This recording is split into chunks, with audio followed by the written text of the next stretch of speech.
মাহমুদুল হাসান সাহেব, ঢাকা খতিব আল মাদিনা কেন্দ্রীয় জামি মসজিদ ফেনী, ধর্মীয় আলোচক, এটিএন বাংলা চ্যানেল 24 ঢাকা।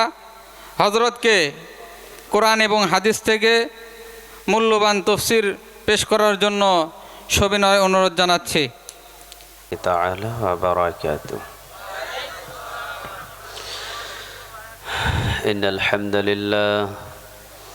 ইন্নাল হামদালিল্লাহ নাহমাদুহু ওয়া নাস্তাঈনুহু ওয়া নাস্তাগফিরুহু ওয়া নু'মিনু বিহি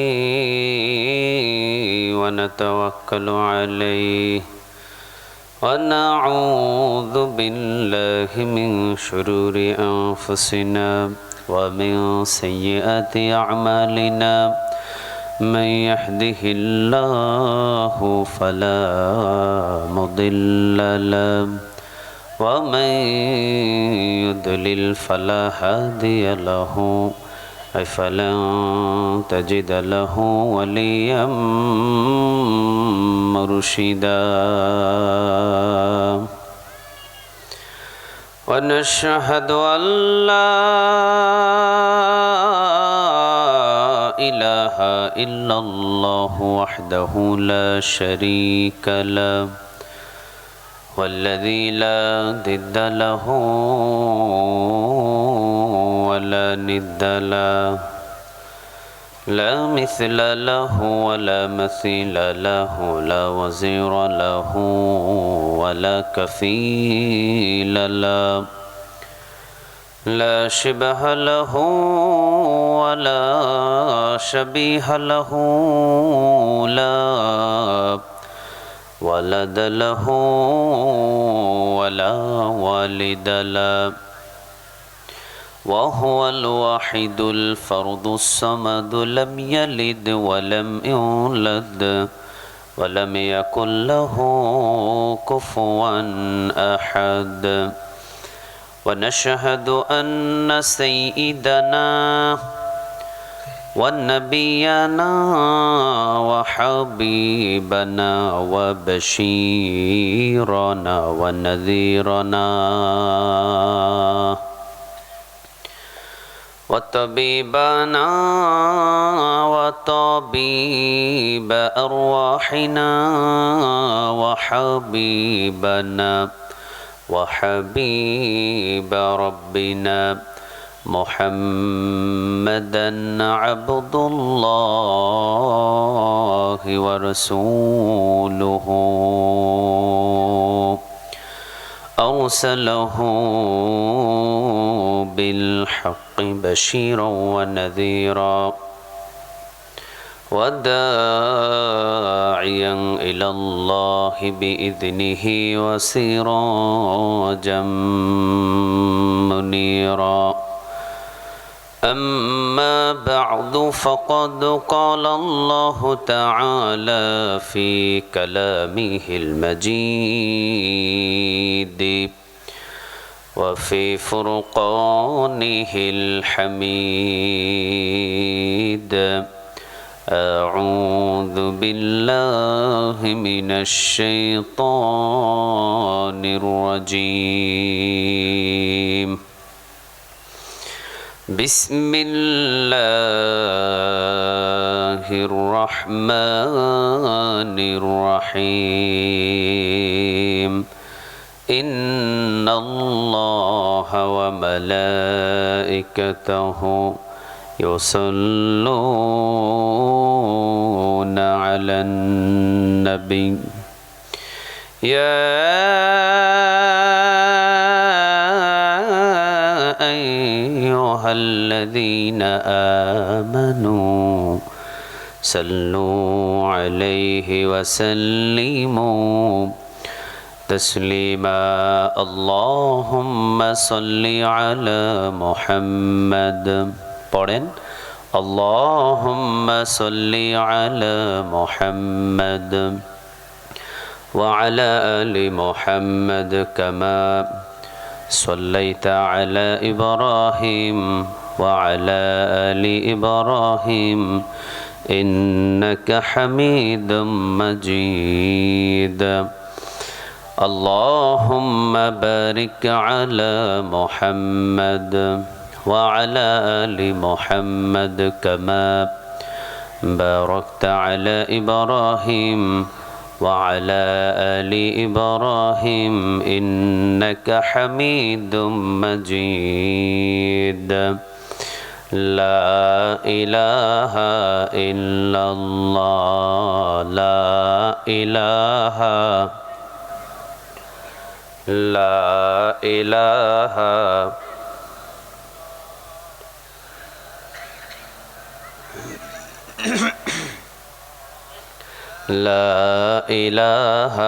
إلا الله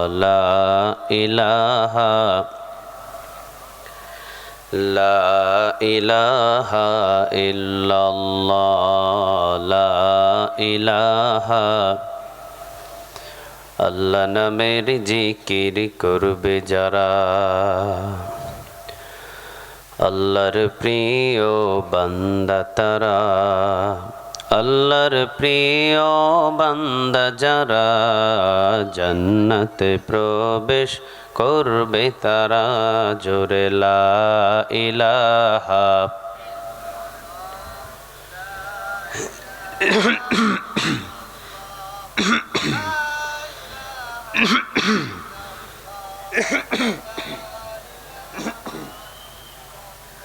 লা ইলাহা ইল্লাল্লাহ মুহাম্মাদুর রাসূলুল্লাহ সাল্লাল্লাহু। রাজশাহীবাসী আপনারা সবাই কেমন আছেন? আলহামদুলিল্লাহ আমি ভালো আছি, কিন্তু আপনাদের আওয়াজে তো মনে হচ্ছে না আপনারা খুব একটা ভালো আছেন। আপনারা সবাই কেমন আছেন? আলহামদুলিল্লাহ। আমাদের সবাইরে ভালো রাখেন তিনি কে? আমাদের সবাইরে সুস্থ রাখেন তিনি কে? কেউ যেটা দেখে না সেটা দেখেন কে? কেউ যেটা শোনে না সেটা শুনেন কে? কেউ যেটা বুঝে না সেটা বুঝেন কে? সকল ক্ষমতার মালিক কে? ক্ষমতায় বসান তিনি কে? নামান তিনি কে? দেশে রাখেন তিনি কে? দেশ ছাড়া করেন তিনি কে? সকল ক্ষমতা কার? সে আল্লাহর প্রতি শুকরিয়া আদায় করে পড়ছি আলহামদুলিল্লাহ। পড়ছি রব্বানা লাকাল হামদ হামদান কাসীরান তাইয়িবান মুবারাকান ফি।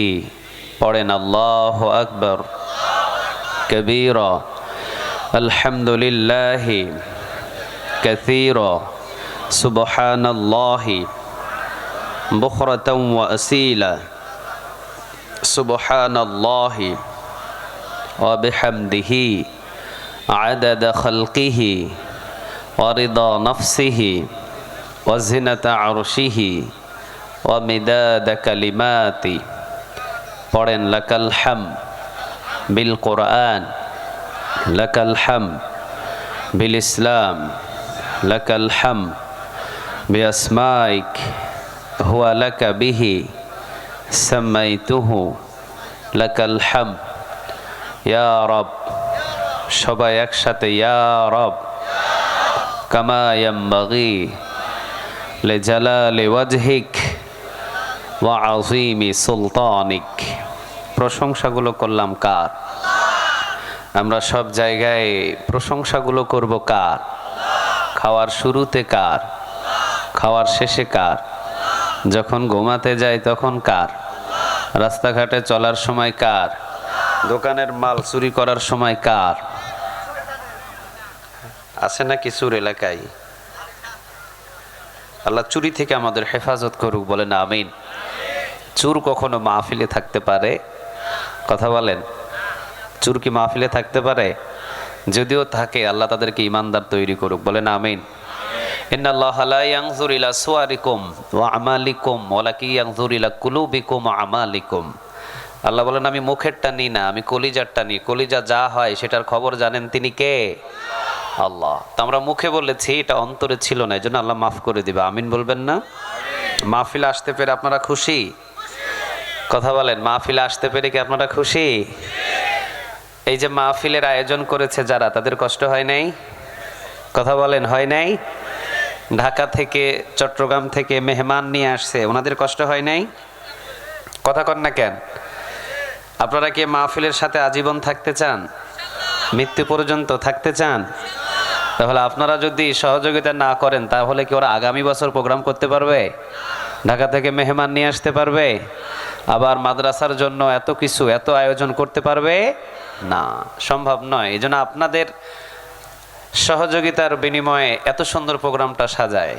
ওনাদের ইচ্ছা আছে কোনো একদিন এই ময়দানে মামুনুল হক কথা বলবে, কোনো একদিন এই ময়দানে আব্দুর রাজ্জাক বিন ইউসুফ কথা বলবে, কোনো একদিন এই ময়দানে ডক্টর মিজানুর রহমান আজহারি কথা বলবে ইনশাআল্লাহ। তবে আপনাদের সহযোগিতা, আপনারা যদি সহযোগিতা না করেন তাহলে ওনাদের পক্ষে একা এটা করা সম্ভব নয়। এই জন্য চমৎকার একটা প্রোগ্রামের আয়োজন। যদিও আমি ভিতরে মানুষদেরকে দেখতে পাইতেছি না, ভিতরে আলো হয়ে গেছে কম, অন্ধকার দেখা যায়, তারপরে যথেষ্ট পরিমাণে আলো যদি বেশি দেয় পোকামাকড়, কয়েকটা পোকামাকড় খাই যাইতে পারতেন আপনারা বাড়িতে, তাই না?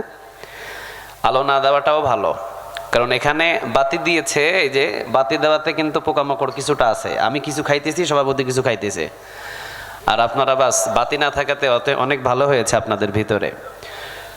সহযোগিতা কামনা করছি আপনাদের কাছে। ব্যাগ নিয়ে বাচ্চারা যাবে, 10 টাকা পারলে 10 টাকা দিবেন, না দিয়ে কেউ এখান থেকে যাব না আমরা ইনশাআল্লাহ। আমি নিজেও দিব, আপনারাও দিবেন, মা এবং বোনেরা আপনারা যারা আছেন আপনারাও দিবেন। এই ব্যাগ নিয়ে যাওয়ার আগে ছোট্ট করে একটা দানের নসিহত করি। কান খাড়া করেন খড়গোশের মতো। খাড়া হয়েছে তো কান? কথা বলেন, খাড়া করছেন? ওসমান রাদিয়াল্লাহু তাআলা আনহু রাসূলের কি ছিলেন? সবাই কয় না, কি ছিলেন? রাসূলের কয়জন মেয়েকে ওসমান রাদিয়াল্লাহু তাআলা আনহু তিনি বিবাহ করেছিলেন? মাশাআল্লাহ, কয়জন? সবাই বলেন কয়জন? রাসূল বলেছেন আমার যদি আরেকটা কন্যা থাকতো আমি ওসমানের সাথে বিয়ে দিয়ে দিতাম। চিৎকার দিয়ে পড়েন আল্লাহু আকবার। তা ওসমান রাদিয়াল্লাহু তাআলা আনহুকে রাসূল পছন্দ করে, তা রাসূল পছন্দ করলে ওই ব্যক্তিটারে আরেকজন পছন্দ করে, তিনি কে? আল্লাহ। এমনি এমনি না, যুদ্ধের ময়দানে রাসূল সাল্লাল্লাহু আলাইহি সাল্লাম রওনা দিবেন। ইন দ্য মিন টাইম রাসূল সাহাবীদের কাছ থেকে কিছু সহযোগিতা চাইলেন। পূর্ব দিকে, পশ্চিম দিকে, উত্তর দিকে, দক্ষিণ দিকে, চতুর্দিকে সাহাবীরা ঘেরাও করে নিয়ে বসা, রাসূল মাঝখানে। রাসূল পূর্ব দিকে সাহাবীদের কাছ থেকে সহযোগিতা চাইলেন, এই যুদ্ধের ময়দানে তোমরা কি দিবা? ওসমান রাদিয়াল্লাহু তাআলা আনহু সামনে দাঁড়ায় কয় 100 উট। সুবহানাল্লাহ। বাড়িতে গিয়ে আগামীকাল বিশ্বনবী যখন বাম দিকে ফিরলেন, বাম দিকে ফিরে যখন বিশ্বনবী দক্ষিণ দিকে ফিরে যখন বললেন বলো তো তোমরা দক্ষিণ দিকে যারা আছো তোমরা কি দিবা? ওসমান রাদিয়াল্লাহু তাআলা আনহু আবার দক্ষিণ দিকে দাঁড়ায় বলে নবী আর 100 উট আল্লাহর রাস্তায় দান করে দিলাম। পূর্ব দিকে 100, আবার পশ্চিম দিকে দাঁড়ায় কয়শো? রাসূল এবার উত্তর দিকে ফিরলেন। উত্তর দিকে ফিরে যখন নবী বলে তোমরা যারা উত্তর দিকে বসে আছো তোমরা কয়শো উট দিবা? ওসমান রাদিয়াল্লাহু তাআলা আনহু তিনি উত্তর দিকে দৌড় দিয়ে দাঁড়ায় নবীর সামনে বললেন নবী আর 100 উট আমি আল্লাহর রাস্তায় দান করে দিলাম। কয়শো হলো? সবাই বলেন কয়শো হলো? আর কয় দিক বাকি আছে? কথা বলেন কয় দিক? ওই দিকে ফিরে যখন নবী বললেন তোমরা কি দিবা, ওসমান রাদিয়াল্লাহু তাআলা আনহু ওই দিকে দৌড় দিয়ে নবীর সামনে দাঁড়িয়ে বললেন নবী আর 100 উট আমি আল্লাহর রাস্তায় দান করে দিলাম। চারদিকে ফিরে নবী যখন 400 উট পেয়ে গেলেন, নবী খুশি হয়ে গেলেন, নবীর সাথে সাথে আরেকজন খুশি হয়ে গেলেন, তিনি কে? আচ্ছা, ইসলামের জন্য যদি এরকম দান করে কেউ ঠকে না জিতে? কথা বলেন ঠকে না জিতে?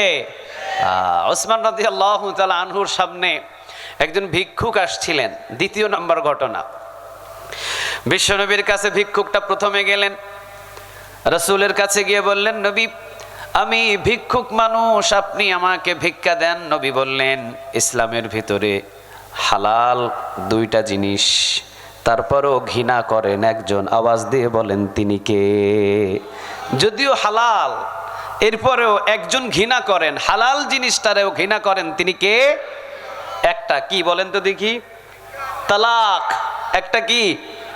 এই তো আপনারা শিক্ষিত এলাকার মানুষ। একটা হালাল হলো তালাক দেওয়া, এরপরেও এটারে অপছন্দ করেন, তিনি কে? আরেকটা কি? আরেকটা কি? ভিক্ষা করাটারে পছন্দ করেন না তিনি কে? বিশ্বনবীজি বলেন আল্লাহ ভিক্ষা করা পছন্দ করেন না।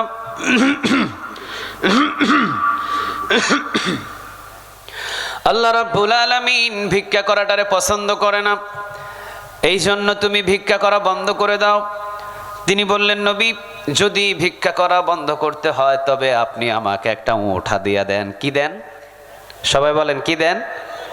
একটা উটের মূল্য ওই জামানায় 1000 টাকা। তিনি বললেন নবী গো, একটা উট আমারে হাদিয়া দেন। একটা উট যদি আপনি আমারে হাদিয়া দেন, আজ থেকে আমি ভিক্ষা করা বন্ধ করে দেব।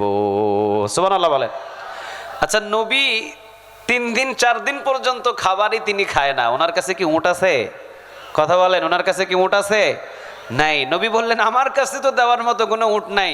মা বোনেরা চোখ কান খাড়া করে কথাগুলো শোনেন, আমার কাছে তো কোনো উট নাই, আমি তোমাকে কিভাবে উট হাদিয়া দিব? যদি আমার কাছে কোনো উট থাকতো অবশ্যই আমি তোমাকে উট একটা হাদিয়া দিতাম, তবে আমার কাছে কোনো উট নাই। আমার একজন পছন্দের জামাই আছে, নাম হলো ওসমান। সুবহানাল্লাহ বলেন। আমার ওসমান রাদিয়াল্লাহু তাআলা আনহুর দরবারে, মানে ওসমান রাদিয়াল্লাহু তাআলা আনহুর বাড়ির দরজায় গিয়ে দাঁড়াও, আমার ওসমান রাদিয়াল্লাহু তাআলা আনহু তোমাকে একটা উট হাদিয়া দিয়ে দিবে। সুবহানাল্লাহ বলেন। সাহাবীকে জিজ্ঞাসা করলেন ওসমানের বাড়ি কই? সাহাবী বললেন ওই কর্নারে। আরেকজন সাহাবীকে বললেন ওসমানের বাড়ি কই? তিনি বললেন ওইদিকে। আরেকজন সাহাবীকে বললেন ওসমানের বাড়ি কই? সাহাবী দেখিয়ে দিলেন ওই যে সামনে যে বাড়ি, ওইটা ওসমানের বাড়ি। সাথে সাথে ওসমান রাদিয়াল্লাহু তাআলা আনহুর কাছে গিয়ে দেখেন যেই মানুষটা হলেন ওসমান, তিনি জিজ্ঞাসা করার আগে আরেকজন সাহাবীকে বললেন ওসমান রাদিয়াল্লাহু তাআলা আনহুকে কি দেখিয়ে দেওয়া যাবে? সাহাবী বললেন ওই যে তিনি দাঁড়িয়ে আছেন উনি হলেন ওসমান। সুবহানাল্লাহ বলবেন না? উনি হলেন ওসমান, ইসলামের 3য় খলিফা উনি ওসমান। ওসমান রাদিয়াল্লাহু তাআলা আনহুর কাছে যাবেন। ইন দ্য মিং টাইম বাতাসে তুলাগুলো আসমানের দিকে উড়ে, তুলাগুলো ওসমান রাদিয়াল্লাহু তাআলা আনহু তুলা রোদের ভিতরে শুকাইতে দিয়েছেন। ভিজা তুলা রোদের ভিতরে শুকাইতে দিয়ে বাতাসে যেই তুলাগুলো বাতাসের ভিতরে বাতাসে উড়ে, যেই তুলাগুলো নিচ থেকে বাতাসে উপরের দিকে উড়ে, তুলাগুলো ধরে ধরে ওসমান রাদিয়াল্লাহু তাআলা আনহু আবার ব্যাগের ভিতরে ভরে। ভিক্ষুক চিন্তা করলেন যেই মানুষ তুলা বাতাসের ভিতরে উড়লে সেই তুলা ধরে ধরে আবার ব্যাগের ভিতরে ভরে, এমন মানুষ উট দেওয়া তো দূরের কথা, ছাগলও তো দিবে না। কথা বলেন না কেন? যেই মানুষ জীবনে 1 কাপ চা খাওয়ায় না ইমাম সাহেবরে, ওই মানুষ কি তারাবির সাদা যদি 2000 ধরে ওনার দেওয়ার সম্ভাবনা কম না বেশি? কথা কয় না, কম না বেশি? ওসমান রাদিয়াল্লাহু তাআলা আনহুর এই কৃপণতা দেখে মা এবং বোনেরা কান খাড়া করে শোনেন। তুলাগুলো দেখবেন মা এবং বোন অনেক সময় রোদের ভিতরে শুকাইতে দেয়। তুলাগুলো যখন বাতাসে কিছু আসমানের দিকে অথবা বাতাসে তুলাগুলো নিয়ে যায়, মা বোনেরা কিন্তু ওই তুলাগুলো ধরার জন্য পেরেশান হয় না, কিন্তু ওসমান পেরেশান। যেই তুলাগুলো বাতাসে উড়ে তুলাগুলো ধরে ধরে আবার ব্যাগের ভিতরে ভরে।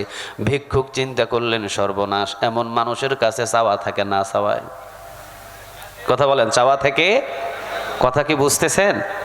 রাজশাহী এলাকার মানুষ, শুদ্ধ ভাষা আপনারা কথা বলেন, আমার কথা কি বুঝতে কষ্ট হচ্ছে আপনাদের? ওসমান রাদিয়াল্লাহু তাআলা আনহুর কাছে উট না চেয়ে নবীর কাছে চলে গেলেন, গিয়ে বললেন ও নবী, যদি অন্য কোনো মানুষ থাকে, অন্য কোনো মানুষের কাছে যাওয়ার জন্য আমি ভিক্ষুককে বলেন, কিন্তু ওসমানের কাছে যায় বইলা আমারে মান ইজ্জত আমার নষ্ট করেন না। ওই মানুষটা দিবেন না, আমি বুঝে ফেলেছি যে তুলা বাতাসে উঠতে দেয় না, ওই মানুষটা আমারে উঠ দিবে, এটা বিশ্বাসও করা যায় না। বিশ্বনবীজি ধমক দিলেন, মিষ্টি কথা বলে ধমক দিলেন, তুমি চিনো নাই আমার ওসমানকে? ওসমান রাদিয়াল্লাহু তাআলা আনহু সম্পর্কে তোমার কোনো ধারণা নাই। যাও আমার ওসমান রাদিয়াল্লাহু তাআলা আনহুর কাছে গেলেই টের পাবে। যাও, কোনো দিকে তাকাবে না, ডানে তাকাবে না, বামে তাকাবে না, আমার ওসমান রাদিয়াল্লাহু তাআলা আনহুর কাছে সরাসরি গিয়ে আমি নবীর কথা বলে উট চাইবা, সাথে সাথে উট ব্যবস্থা করে দেবে ওসমান। সুবহানাল্লাহ বলেন। নবীর কথা, এটা অবিশ্বাস করা যায় কেমনে? আবার রওনা দিয়েছে। আবার রওনা দিয়ে এবার দেখছে আগেরটা ছিল স্বাভাবিক, এবারের কৃপণতাটা আরো অস্বাভাবিক। আগেরটা ছিল তুলা বাতাসে উড়ে, এই তুলাগুলো বাতাস থেকে উড়ে নিয়ে ধরে নিয়ে আবার বস্তায় ভরে। কিন্তু এখনকার যে দৃশ্যটা তিনি দেখতে পেলেন, ভিক্ষুক তিনি দেখলেন ওসমান রাদিয়াল্লাহু তাআলা আনহুর বাসায় দরজায় সালের বস্তা থেকে পিঁপড়াগুলো চাল ধরে সারি সারি করে পিঁপড়ার গর্তে নিয়ে যায়। আর ওসমান রাদিয়াল্লাহু তাআলা আনহু পিঁপড়ার চালগুলো মুখ থেকে ধরে আবার বস্তায় রেখে দেয়। আছে নাকি এমন কৃপণ মানুষ? কথা বলেন, আছে আপনাদের এলাকায়? কত ধান কত চাল উঠানে পড়ে, কত ধান কত চাল, মুরগি থেকে হাঁস থেকে কতজনকে আমরা খাইয়ে দিই, কোনো হিসাব নাই। কিন্তু ওসমান রাদিয়াল্লাহু তাআলা আনহুর চালের বস্তা থেকে পিঁপড়া চাল নিয়ে তার গর্তে যায়। আর ওসমান রাদিয়াল্লাহু তাআলা আনহু পিঁপড়ার গাল চেপে ধরে সমস্ত চালগুলো গর্ত থেকে নিয়ে আবার বস্তায় রাখে। এমন কৃপণ কি আছে? কথা বলেন, আছে? আছে। ভিক্ষুকটা চিন্তা করলেন, সর্বনাশ। প্রথমটা ছিল স্বাভাবিক, এখন দেখি যেই মানুষ পিঁপড়ারে একটা চাল খেতে দেয় না, সে আমারে বুঝি উঠ দেবে। এটা কি বিশ্বাস করা যায়?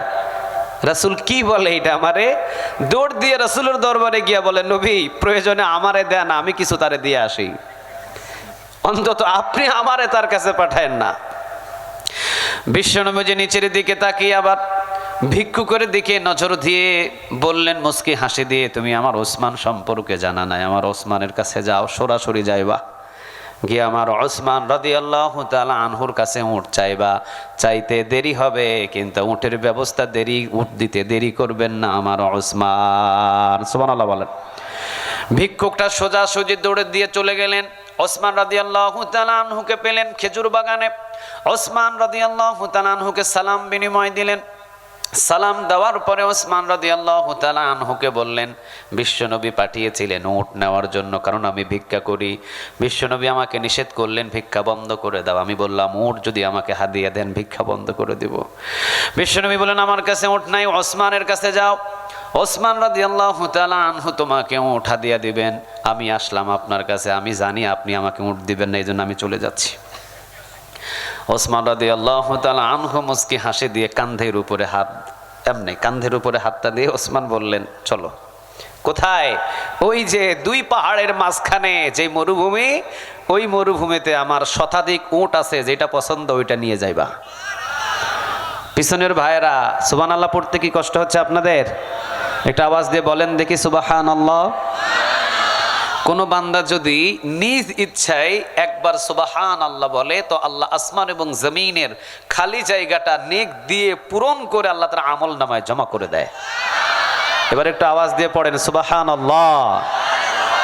নিজ ইচ্ছায়, চাপাচাপি করে না, ছুরি ধরে না, নিজ ইচ্ছায় কেউ যদি সুবহানাল্লাহ বলে, মানে আল্লাহর বড়ত্ব ঘোষণা দেয়, আমার রব পবিত্র, এই ঘোষণাটা যদি সুবহানাল্লাহ বলে কেউ দেয়, তার আসমান জমিনের খালি জায়গাটা নেক দিয়ে পূরণ করে তার আমল নামায় জমা করে দেন তিনি কে? এই জন্য আমরা সুবহানাল্লাহ বলার চেষ্টা করবো ইনশাআল্লাহ। ওসমান রাদিয়াল্লাহু তাআলা আনহু তিনি কাঁধের উপরে হাত দিয়ে বললেন, চলো। দুই পাহাড়ের মাঝখানে আমি যেখানে আমার উটের খামার, ওই উটের খামারে গিয়ে হাজির হয়ে ওসমান রাদিয়াল্লাহু তাআলা আনহু সাথে নিয়ে বললেন, এখানে শতাধিক উট আছে, মানে 100-এরও বেশি। যে উটটা পছন্দ আপনার, সেই উটটা আমি আল্লাহর নামে আপনাকে দান করে দিলাম। ভিক্ষুক তো দেখা কয়, কি রে, চেহারা একরকম, কাজ একরকম, কিন্তু পরবর্তীতে এর কন্ডিশন আরেক রকম, বুঝাইতে পারে না, মিলাইতে পারে না। প্রথমে দেখলাম কি তুলা, দ্বিতীয় দেখলাম পিঁপড়া, তৃতীয়বারে আইসা বললাম কি হইল কি, আসলে কি এটা বাস্তব নাকি স্বপ্নে? ভিক্ষুক খুব চিন্তিত। ভিক্ষুক বললেন, ওসমান তামাশা, সব ওট আপনার? কয়, হ সব ওট আমার, আমি মালিক। তোমার বিশ্বাস হয় না? তাকায় দেখো সবাই রে, যারে জিগায় সবাই বলে হ্যাঁ সব ওটের মালিক এই ওসমান। চিৎকার দিয়ে পড়েন আল্লাহু আকবার। ভিক্ষুক তো বাস, কোনো সন্দেহ নাই ওসমান রাদিয়াল্লাহু তাআলা আনহু তিনি বললেন, যেই উট আপনার পছন্দ ওই উটটা আপনি নেবেন, কারণ আমি পছন্দ করে দিলে আপনার পছন্দ নাও হতে পারে। আপনার পছন্দ মতো উট নেবেন, কারণ আপনি পছন্দ করে যদি উট নিয়ে আপনি খুশি হন, দান করে যদি আপনাকে আমি খুশি করতে পারি, আরেকজন আরশে আজিম থেকে খুশি হয়ে যাবেন। তিনি কে? দানটা কিরকম দেখছেন? এতিম ছেলে হাত বাড়ায় বলে আমারে 5টা টাকা দেন, পকেটে 5,000 টাকা, কয় নাই। আছে এমন মানুষ? কথা বলেন, আছে? আছে? নাই। নাই বলছেন তো, নাই করে দিতে পারেন একজন, আওয়াজ দিয়ে বলেন তিনি কে? নাই কখনো বলবেন না, না দিতে পারবো না বাবা বলবেন। নাই শব্দটা কখনো ব্যবহার করা যাবে না।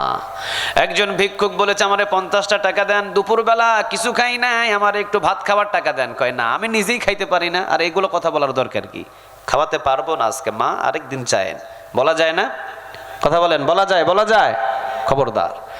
ওসমান রাদিয়াল্লাহু তাআলা আনহু তিনি বলেন, আমি যদি দান করি আমার দানটা আপনার পছন্দ নাও হতে পারে, এই জন্য আমি উটের খামারে নিয়ে এসে আপনাকে বললাম যে উট আপনার পছন্দ ওই উটটা নিয়ে যাবেন, আমি বিন্দু পরিমাণ বাধা দেব না। আপনাকে খুশি করতে পারলে আরশ আজিম থেকে খুশি হয়ে যাবেন। তিনি কে?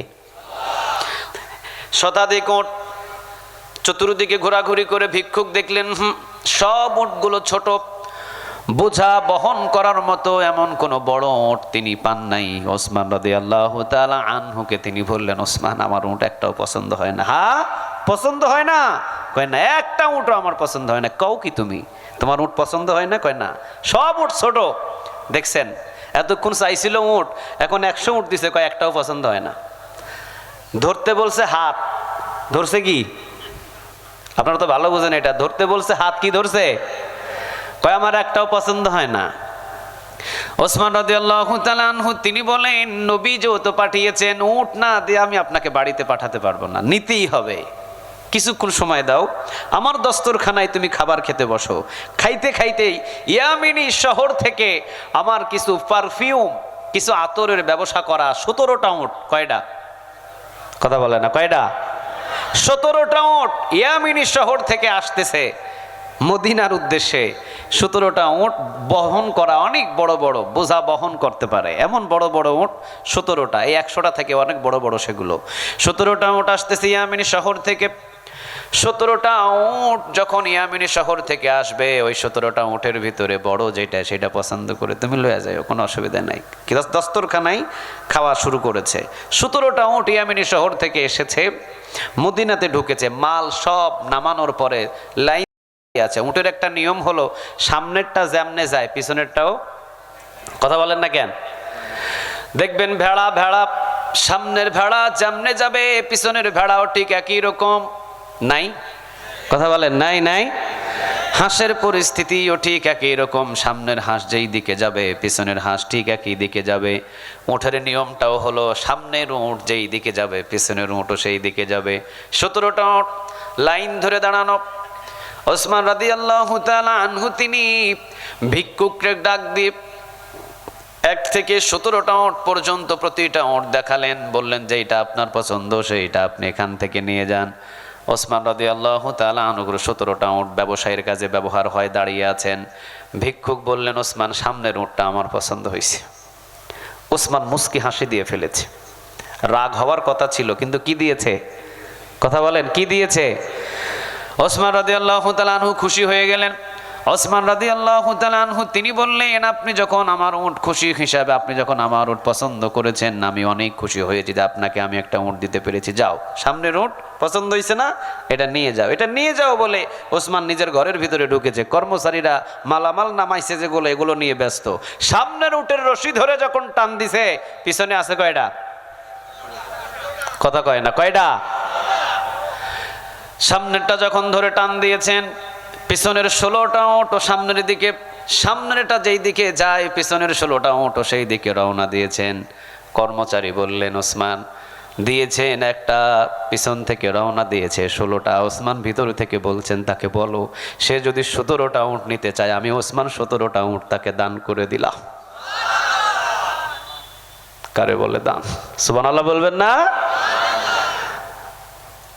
এটা হলো দান। মসজিদ এবং মাদ্রাসার জন্য যদি দান করে কখনো কমে না। এটা একটা অ্যাকাউন্ট, অ্যাকাউন্টের ভিতরে জমা করে রাখেন। আওয়াজ দিয়ে বলেন তিনি কে? এটা হলো ওসমান রাদিয়াল্লাহু তাআলা আনহুর দান। বিশ্বনবীজি বললেন, দিবা 1 কাপ, আল্লাহকে যদি দেন 1 টাকা, আল্লাহ রাব্বুল আলামিন আপনাকে ফেরত দিবেন 10 টাকা, কারণ দিবেন একটা। আল্লাহ রাব্বুল আলামিন কোনো এক দিক দিয়ে 10 টাকা ফেরত দিয়ে দিবেন, এই ওয়াদা টাকা। হযরত আলী রাদিয়াল্লাহু তাআলা আনহু রাসূলের কি ছিলেন বলেন তো দেখি? জামাই ছিলেন, পাশাপাশি আরেকটা পরিচয় আছে, কি ছিলেন? চাচা, হ্যাঁ, চাচাতো ভাই। কি ভাই? চাচাতো ভাই।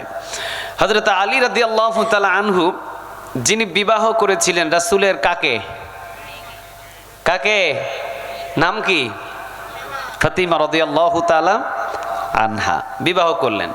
ফাতিমা রাদিয়াল্লাহু তাআলা আনহাকে বিবাহ করলেন।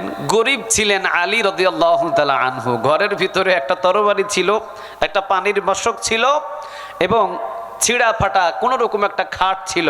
বিশ্বনবীজি ঘরে ঢুকে রাসূলের চাদরে ডান দিকে নিলেন আলীকে আর বাম দিকে নিলেন প্রথম দিনে ফাতিমা রাদিয়াল্লাহু তাআলা আনহাকে নিয়ে রাসূল দোয়া করেছিলেন, মা ফাতিমা, আমার মা গো, তোর জন্য অনেক বড় বড় বাড়ি থেকে বিবাহের প্রস্তাব এসেছিল, আমি দিই নাই, আলীর ঘরে দিয়েছি।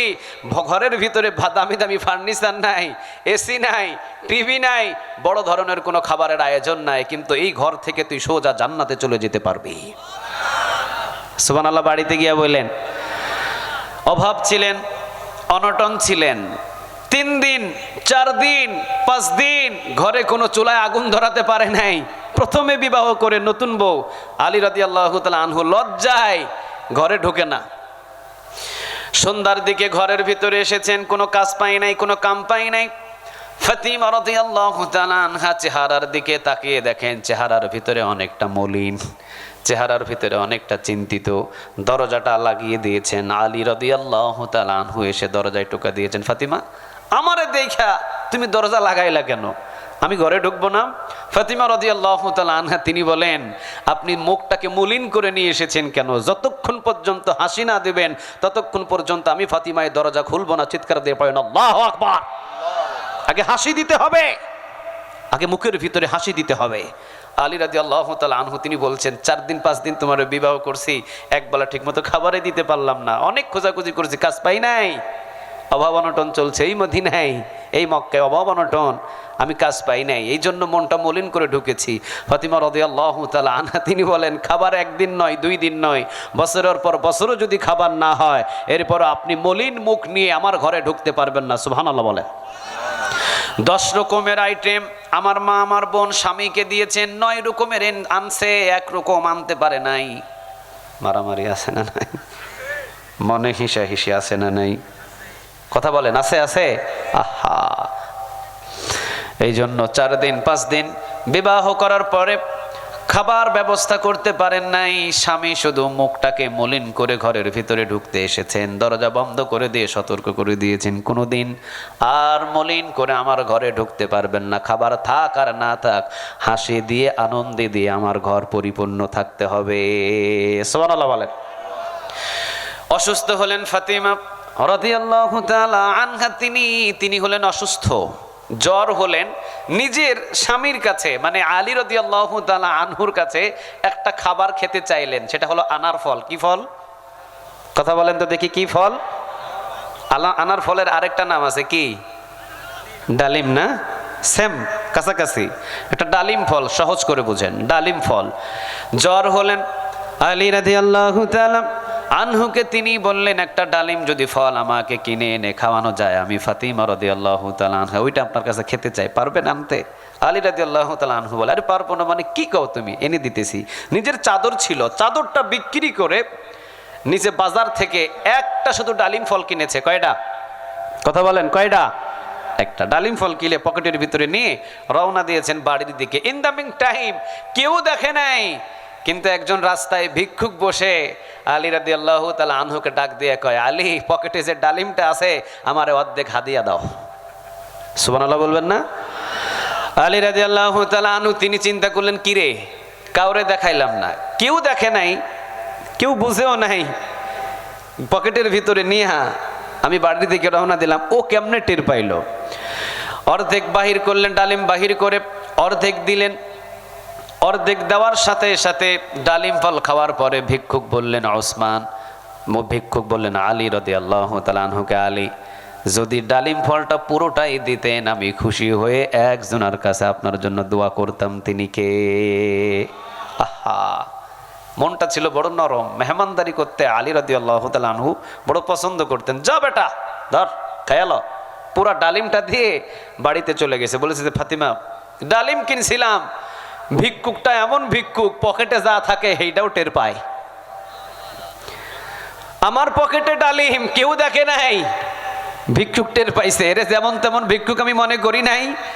অর্ধেক দিছিলাম, সে বলছে অর্ধেকে পেট ভরে নাই, পুরোটা হইলে সে আমার জন্য দোয়া করবে, শুকরিয়া আদায় করবে, পুরোটা দিছি। ফাতিমা রাদিয়াল্লাহু তাআলা আনহা মুস্কি হাসি দিলেন। ইন দ্য মিং টাইম দরজায় টুকা দিলেন। দুইজনে কথা চলতেছে, দরজায় টুকা দিলেন একজন সাহাবী আলী রাদিয়াল্লাহু তাআলা আনহু। তিনি বলেন, কে ভাই? বাহির থেকে বলেন, আমি সালমান ফারসি রাদিয়াল্লাহু তাআলা আনহু। সুবহানাল্লাহ বলেন। সালমান ফারসি রাদিয়াল্লাহু তাআলা আনহু জবরদস্ত একজন সাহাবী ছিলেন। সালমান ফারসি রাদিয়াল্লাহু তাআলা আনহু বিশ্বনবী পাঠিয়েছেন আপনার বাড়িতে, বিশ্বনবী পাঠিয়েছেন আপনার দরজায়।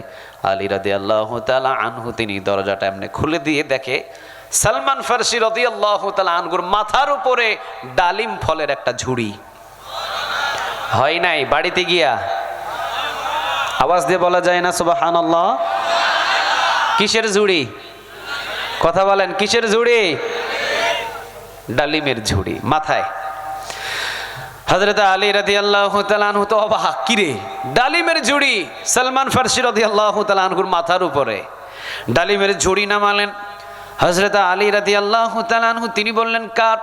সালমান ফারসি রাদিয়াল্লাহু তাআলা আনহু তিনি বললেন, নবী আপনার জন্য এই ডালিমের ঝুড়ি পাঠাইছে, আপনার কাছে পাঠিয়েছেন। হযরত আলী রাদিয়াল্লাহু তাআলা আনহু তিনি ঝুড়িটাতে ডালিম ফল গণনা করা শুরু করলেন। 1 2 3 4 5 6 7 8 কয়টা? কথা বলেন, কয়টা? 9টা। হওয়া দরকার কয়টা? 10টা। আছে কয়টা? 9টা। যখন ডালিম ফল দেখলেন আলী রাদিয়াল্লাহু তাআলা আনহু তিনি বললেন, এই ডালিম ফলটা আমার না, এটা অন্য কারো, এটা আমার হতে পারে না, লইয়া যাও। সালমান ফারসি রাদিয়াল্লাহু তাআলা আনহু তিনি বলেন, কেন? বিশ্বনবী তো বললেন এই ডালিম ফলের ঝুড়িটা আপনার। রাসূলের কাছে দুইজন এসে দিয়ে গেছে যে এটা আলী রাদিয়াল্লাহু তাআলা আনহুর এই ডালিম ফল, এই ঝুড়িটা আলীর বাড়িতে পাঠানো হোক। আমি নিয়ে এসেছি, রাসূল আমাকে পাঠিয়েছেন, এটা আপনার। আলী রাদিয়াল্লাহু তাআলা আনহু তিনি বলেন, যদি আমারই হয় তাহলে 9টা হবে কেন? হতে হবে 10টা। কয়টা? কথা বলেন, কয়টা? সালমান ফারসি রাদিয়াল্লাহু তাআলা আনহু পিছন থেকে আরেকটা যিনি লুকিয়ে রেখেছিলেন, আরেকটা ডালিম ফল বাকির করে 10টা পুরায় এবার বলতেছেন, আলী 9টা গ্রহণ করলেন না, 10টা বললেন, ব্যাপারটা কি আমারে বলেন। আলী রাদিয়াল্লাহু তাআলা আনহু তিনি বলেন, দান করেছিলাম ভিক্ষুকরে একটা, দিতেই যদি হয় আমার মালিক আমাকে 10টা দান করে দিবে। সুবহানাল্লাহ বলেন। তাহলে যদি মাদ্রাসার জন্য, মসজিদের জন্য অন্তত 1টা টাকা দেন, আমল নামায় 10টা টাকার নেক জমা করে দিবেন, তিনি কে? আরো জোরে বলেন তো, তিনি কে? এবার যারা আছেন হাতটা বিসমিল্লাহ বলে পকেটে ঢোকাবেন, পকেটের ভিতরে যা আছে বাহির করে ব্যাগের ভিতরে ছেড়ে দিবেন। তবে আল্লাহর দোহাই সিগারেট দিয়েন না। যশোর এক মাহফিলে গেছিলাম, 12টা সিগারেটের প্যাকেট। জিজ্ঞাসা করলাম সিগারেটের প্যাকেট কেন? ওরা বলতেছে, হুজুর যা পকেটে ছিল সব দিতে বলছেন না, ম্যাচলাইট সিগারেট সব দিয়ে দিছি। আল্লাহর দোহাই অন্তত এটা দিবেন না, পকেটে যা আছে কমসে কম 100 টাকা 200 টাকা 50 টাকা যে যা পারেন, ছাত্ররা যাবে আপনারা দিয়ে দিবেন। একটু জিকির করেন লা ইলাহা। মহিলাদের পানি দিলেও একটু বাচ্চারা আছে, বাচ্চারা তো যাবে, আমি বলে দিছি না, বলার ভিতরে তো চলে যাবে না। মা এবং বোন আপনাদেরকেও বলছি, মা এবং বোন আপনারাও একটু খুশি হয়ে দান করেন। আপনাদের কাছে বাচ্চারা গিয়েছে, হাতের মুঠোয় যা পাবেন দিয়ে দেন। 2 টাকা 5 টাকা 10 টাকা 100 200 1000 2000 আরশ থেকে খুশি হয়ে যাবেন, তিনি কে? দেন আর জিকির করেন লা ইলাহা।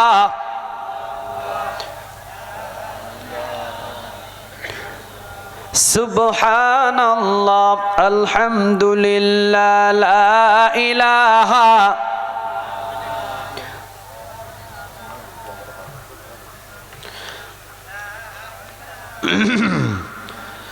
সুবহানাল্লাহ আলহামদুলিল্লাহ লা ইলাহা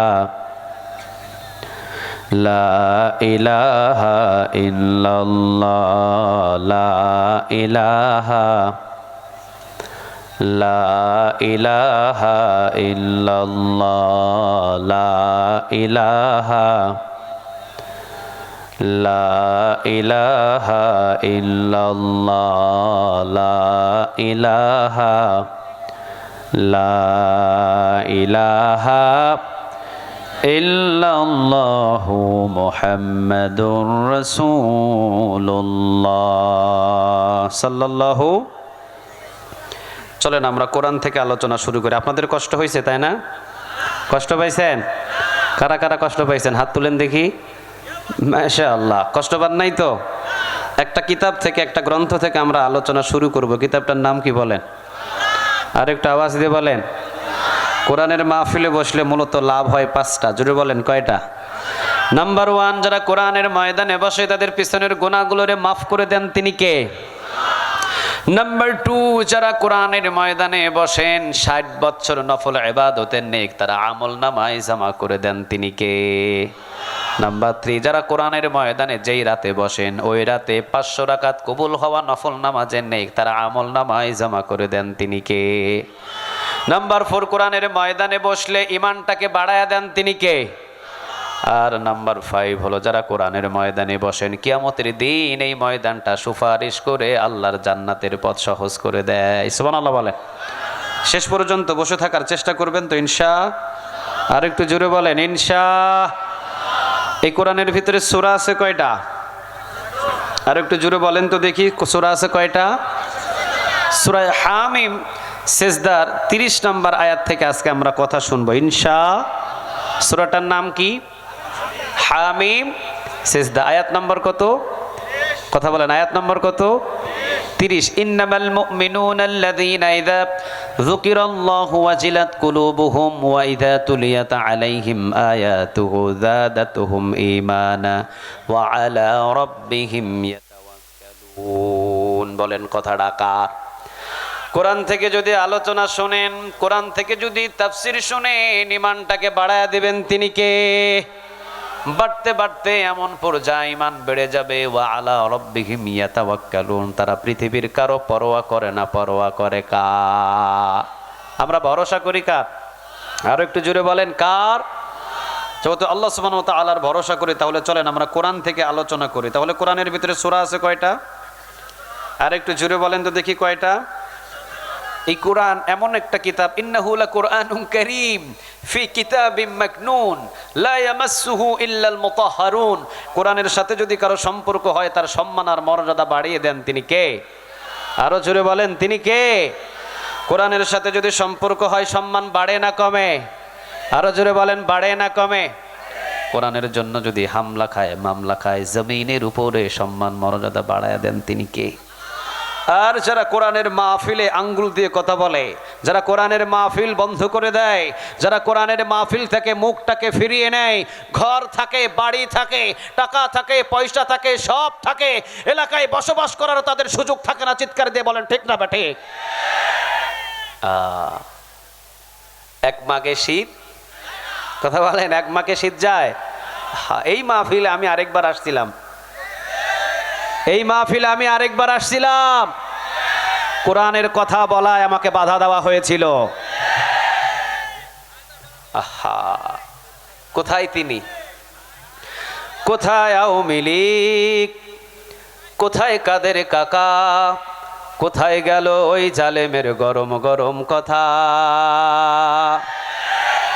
কোথায় আওয়ামী লীগ? কোথায় কাদের কাকা? কোথায় গেল ওই জালেমের গরম গরম কথা? খেলা হবে,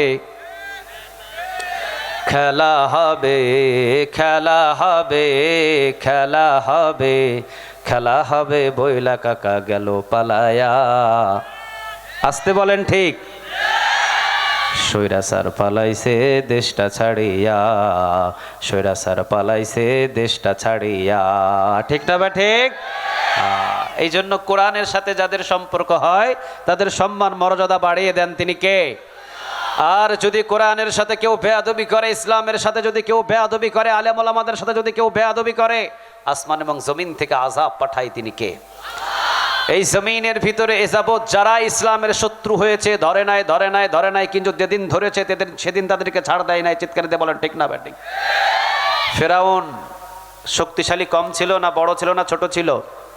কথা বলেন, বড় না ছোট? নমরুদ বড় না ছোট? আব্রাহাম বড় না ছোট? যত বড় জালিম তত ছোট আযাব দিয়ে তাদেরকে গ্রেফতার করেছেন তিনি কে? আরো জোরে বলেন, তিনি কে? এই কোরআনের বিরুদ্ধে আবু জেহেল, আবু লাহাব, উতবা, শাইবা, মুগীরা একজন উল্লুক্কা পাঠা কোরআনের সারা জীবন বিরোধিতা করেছে।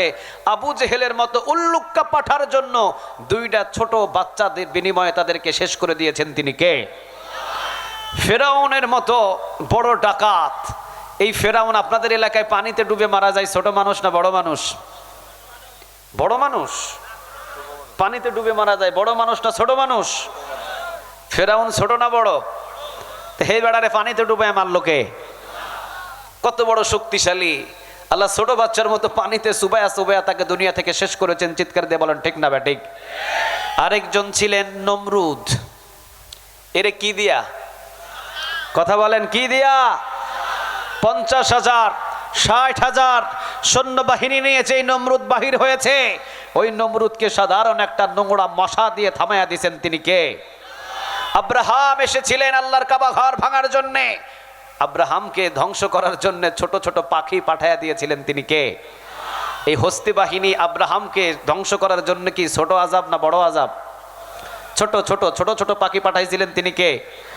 এই জন্য ইতিহাস সাক্ষী আছে, এই জন্য ইতিহাস সাক্ষী আছে, এ পর্যন্ত জমিনের উপরে আল্লাহর দ্বীন কায়েমে যারা বাধা হয়ে দাঁড়িয়েছে, আল্লাহর বিরুদ্ধে যারা চলেছে, ইসলামের বিরুদ্ধে যারা কথা বলেছে, সে যত বড়ই শক্তিশালী হোক না কেন, সে যত বড়ই শক্তিশালী হোক না কেন, 17 বছর ক্ষমতার চেয়ারে বসে থাকার পরে 42 মিনিটে পিছনের দরজা দিয়ে চোরের মতো তাদেরকে পালাতে বাধ্য করা হয়েছে।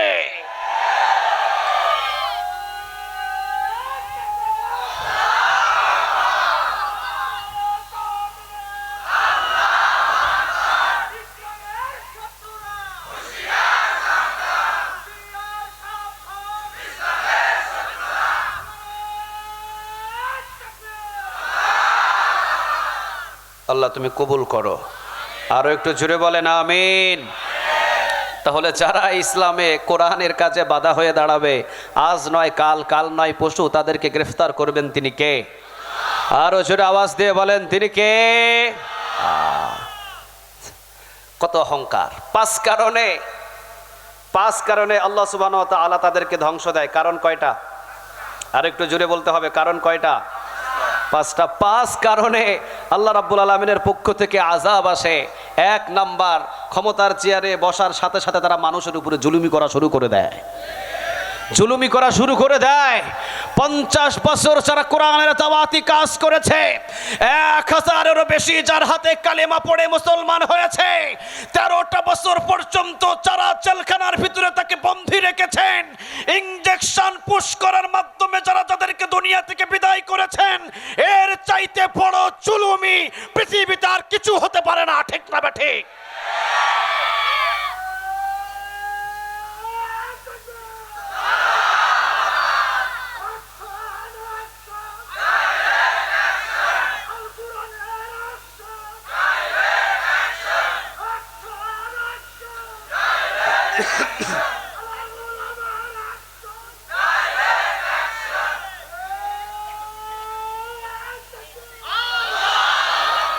ক্ষমতার চেয়ারে বসার পরে 5টা যখন অভ্যাস তাদের তৈরি হয়, তাদেরকে ক্ষমতা থেকে অপদস্থ করে জমিনের ভিতরে লাঞ্ছিত করেন তিনি কে?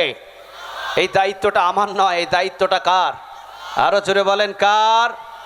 আল্লাহ রাব্বুল আলামিন বলছেন, তাবারাকাল্লাযী বিয়াদিহিল মুলকু ওয়া হুয়া আলা কুল্লি শাইইন কাদির।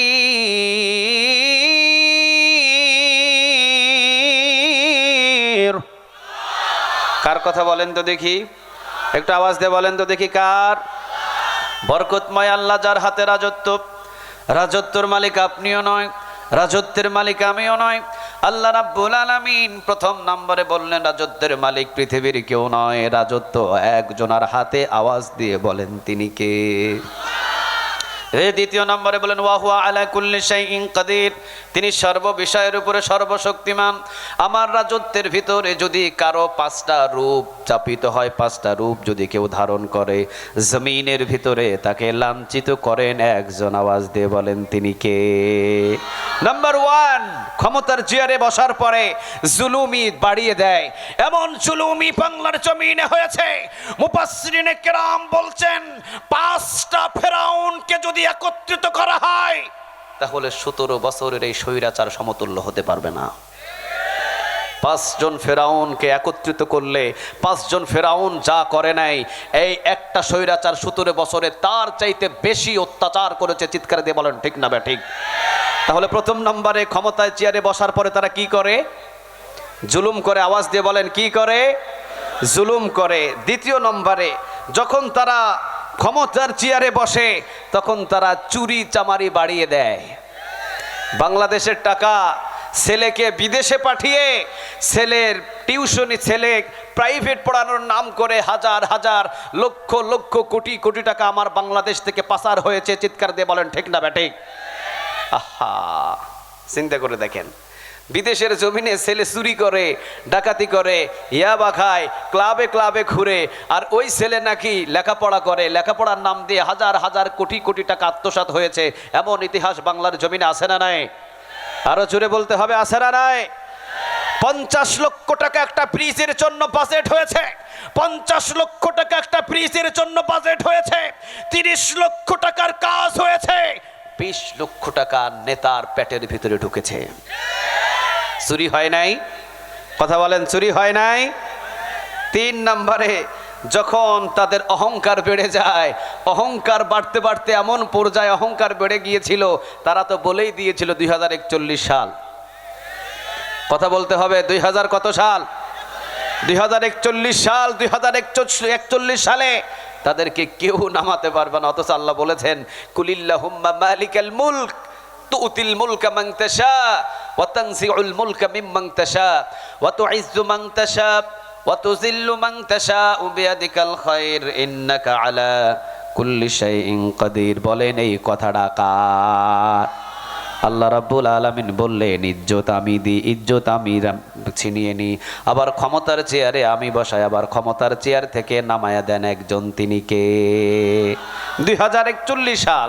অহংকার, এত অহংকার যে সুযোগ পাইলেই কোরআনের মাহফিলগুলো বন্ধ করে দেয়। জমিনটা কার? আরো জোরে আওয়াজ দিয়ে বলতে হবে, জমিনটা কার? আল্লাহর জমিনের উপরে আল্লাহর কোরআনের কথা হবে, আল্লাহর জমিনের উপরে আল্লাহর জিকির হবে, আল্লাহর জমিনের উপরে আল্লাহর দ্বীন কায়েমের প্রতিষ্ঠিত হবে। যারা বাধা দিবে তারা রাম আর বামদের দালাল। তারা কখন আল্লাহর গোলাম হতে পারে? আরো জোরে বলেন, গোলাম হতে পারে?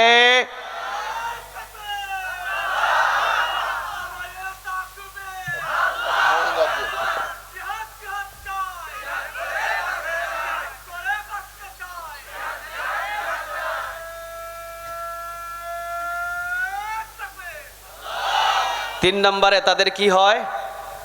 অহংকার বেড়ে যায়। 3 নম্বরে তাদের কি বেড়ে যায়?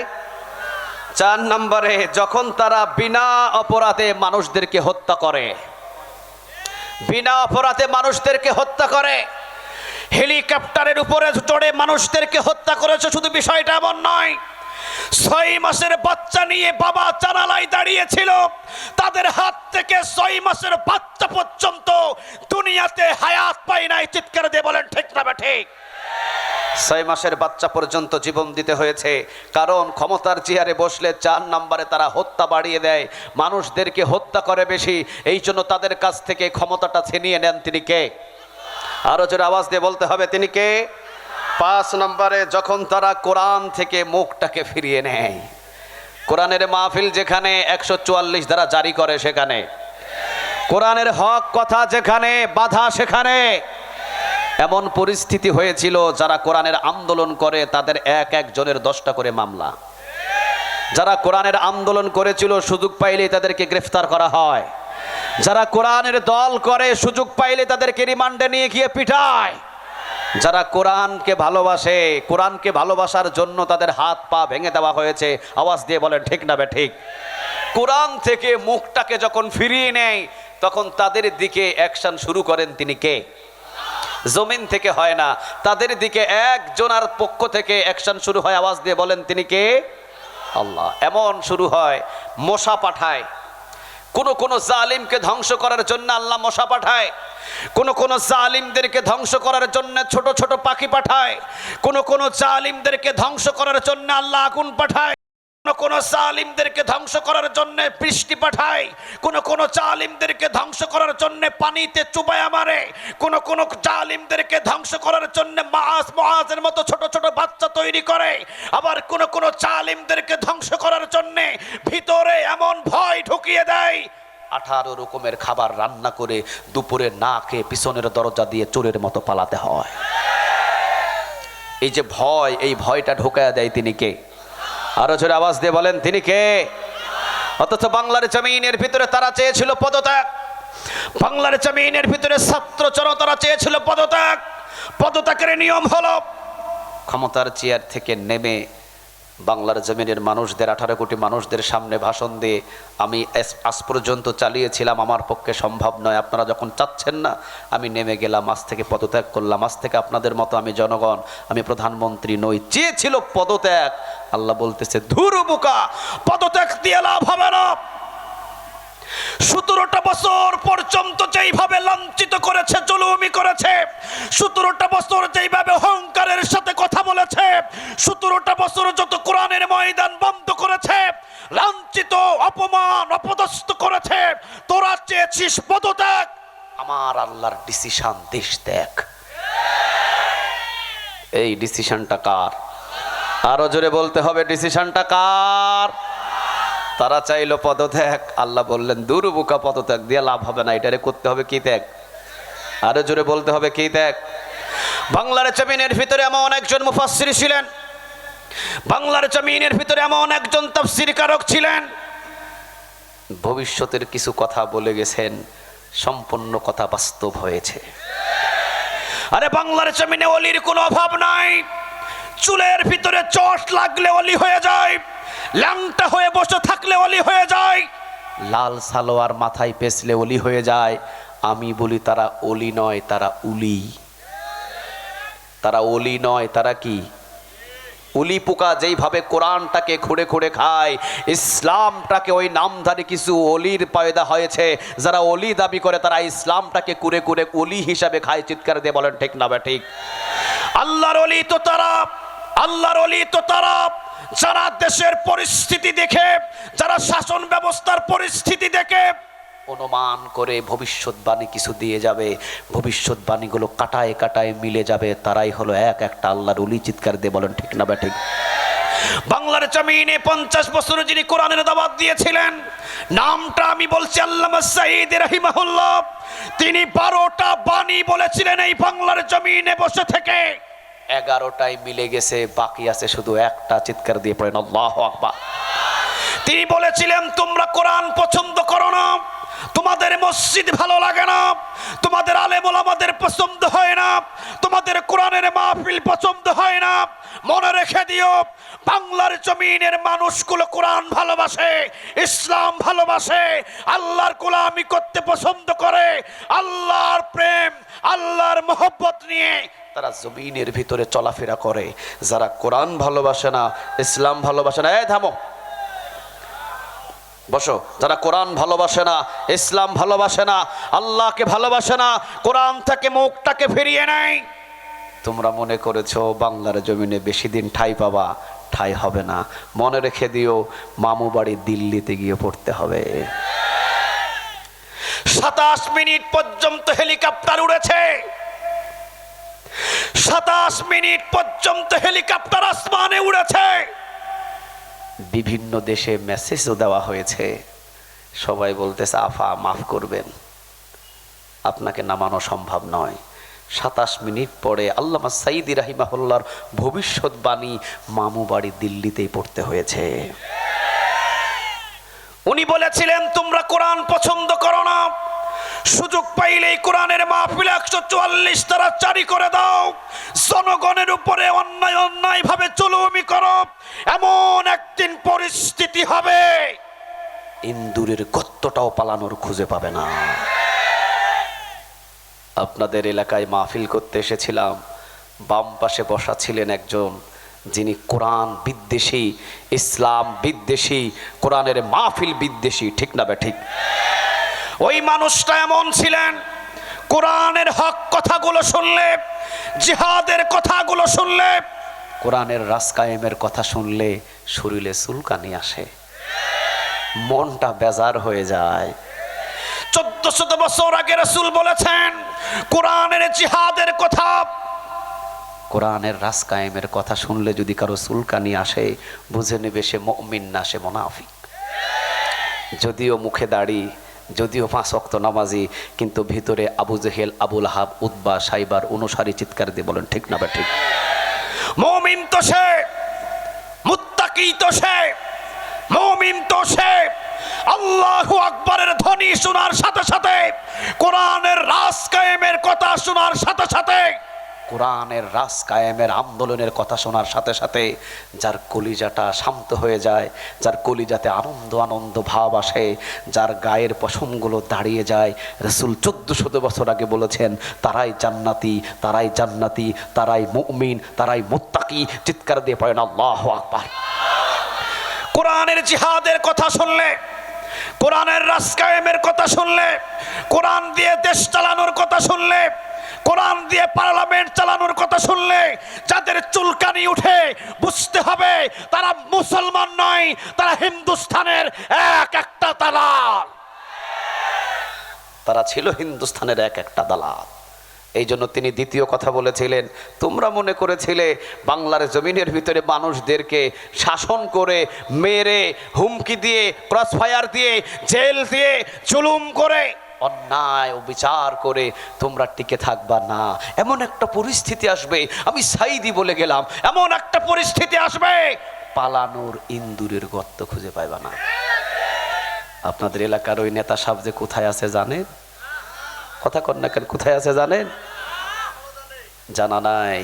ওই যে ইন্দুরের গর্ত খুঁজে পাই নাই, কোথায় পালাইছে আল্লাহ ছাড়া পৃথিবীর আর কেউ জানে না। চিৎকার দিয়ে বলেন ঠিক না বে ঠিক? তৃতীয় নম্বর উনি কথা বলেছিলেন, তৃতীয় নম্বর উনি কথা বলেছিলেন প্যারেড ময়দানে চট্টগ্রামে।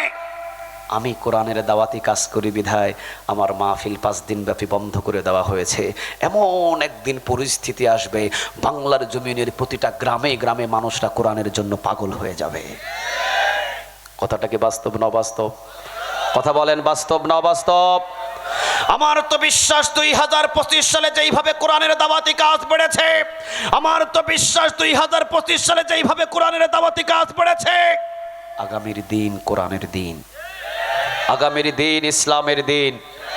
যারা এই ক্ষমতায় যাক, আমার বিশ্বাস কোরআন দিয়েই বাংলাদেশ কায়েম হয়ে যাবে। চিৎকার দিয়ে বলেন ঠিক না বে ঠিক? এই কোরআন পার্লামেন্টে যেতে আর বেশি দেরি, আরো জোরে বলেন আর বেশি দেরি। 5 নম্বরে উনি বলেছিলেন যারা আমাকে নির্দোষ, আমি আল্লামা সাইদ রাহিমাহুল্লাহ, আমার দ্বারা একজন কোনো মানুষ মারা যায় নাই, আমি একজন কোনো মানুষের কোনো সম্পদ আত্মসাৎ করি নাই, আমি একজন কোনো মানুষের কোনো ধন ভাণ্ডার ধরি নাই, আমার দানায় কোনো মেয়ে লাঞ্ছিত হয় নাই। তাকে দেওয়া হয়েছিল নারী নির্যাতন মামলা, তাকে দেওয়া হয়েছিল চুরের মামলা, তাকে দেওয়া হয়েছিল রাজাকারের মামলা। উনি বলেছিলেন আমার দ্বারায় কোনো মানুষ কষ্ট পায় নাই। মিথ্যাচারা মামলা সাজিয়ে আমি আল্লামা সাইদিকে যারা বছরের পর বছর কারাগারে বন্দী রেখেছে, 6 নম্বরের ভবিষ্যৎবাণী আমি বলে গেলাম, আমাকে যদি তারা বিনা অপরাধে বাংলার জমিন থেকে শেষ করে দেয়, 1 বছর ক্ষমতায় বসে থাকতে পারবে না। 14 আগস্ট তিনি মারা গেছেন, 5 আগস্টের কাছাকাছি তারা পালাতে বাধ্য হয়েছে। শেষ কথা উনি বলেছিলেন, যেটা এখনো বাস্তবায়ন হয় নাই, উনি বলেছিলেন যত কোরআনের মাহফিলে বাধা দিবে তত কোরআনের প্রচার প্রসারণা বেড়ে যাবে। বাড়ছে না কমছে? কথা বলেন, বাড়ছে না কমছে? শুধু তাই নয়, উনি বলেছিলেন, আমি একজন মানুষ কোরআনের জন্য ফাঁসিতে ঝুলতে পর্যন্ত রাজি আছি, আমি একজন মানুষ কোরআনের জন্য জীবন দিতে প্রস্তুত আছি। এমন একদিন আসবে মানুষের মনে মনে কোরআনের প্রতি ভালোবাসা জাগবে, যারা ঘরে ঘরে কোরআনের জন্য ফাঁসিতে ঝুলতে প্রস্তুত হয়ে যাবে। এখন হাজারো মানুষ কোরআনের জন্য জীবন দিতে প্রস্তুত হয়ে বসে আছে, ঠিক না বা ঠিক? তাহলে যারা কোরআন থেকে মুখটাকে ফিরিয়ে নেয় তাদেরকে লাঞ্ছিত করেন তিনি কে? আরো জোরে আওয়াজ দিয়ে বলেন, তিনি কে? আমরা কি কোরআন থেকে মুখ ফুরাইয়া নিব, না কোরআন দিয়ে জীবন গঠন করব? একটা কিতাব ধরে জীবন গঠন করব, কিতাবের নাম কি? আর একটু জোরে বলেন, কিতাবের নাম কি? যেই সূরা থেকে আজকে আলোচনা করব সূরাটার নাম সূরা হামিম। এই সূরার আরেকটা নাম আছে সূরা ফুসসিলাত। আয়াত নাম্বার 30। আয়াত নাম্বার কত? আর একটু জোরে বলেন, আয়াত নাম্বার কত? আল্লাহ রাব্বুল আলামিন বলছেন,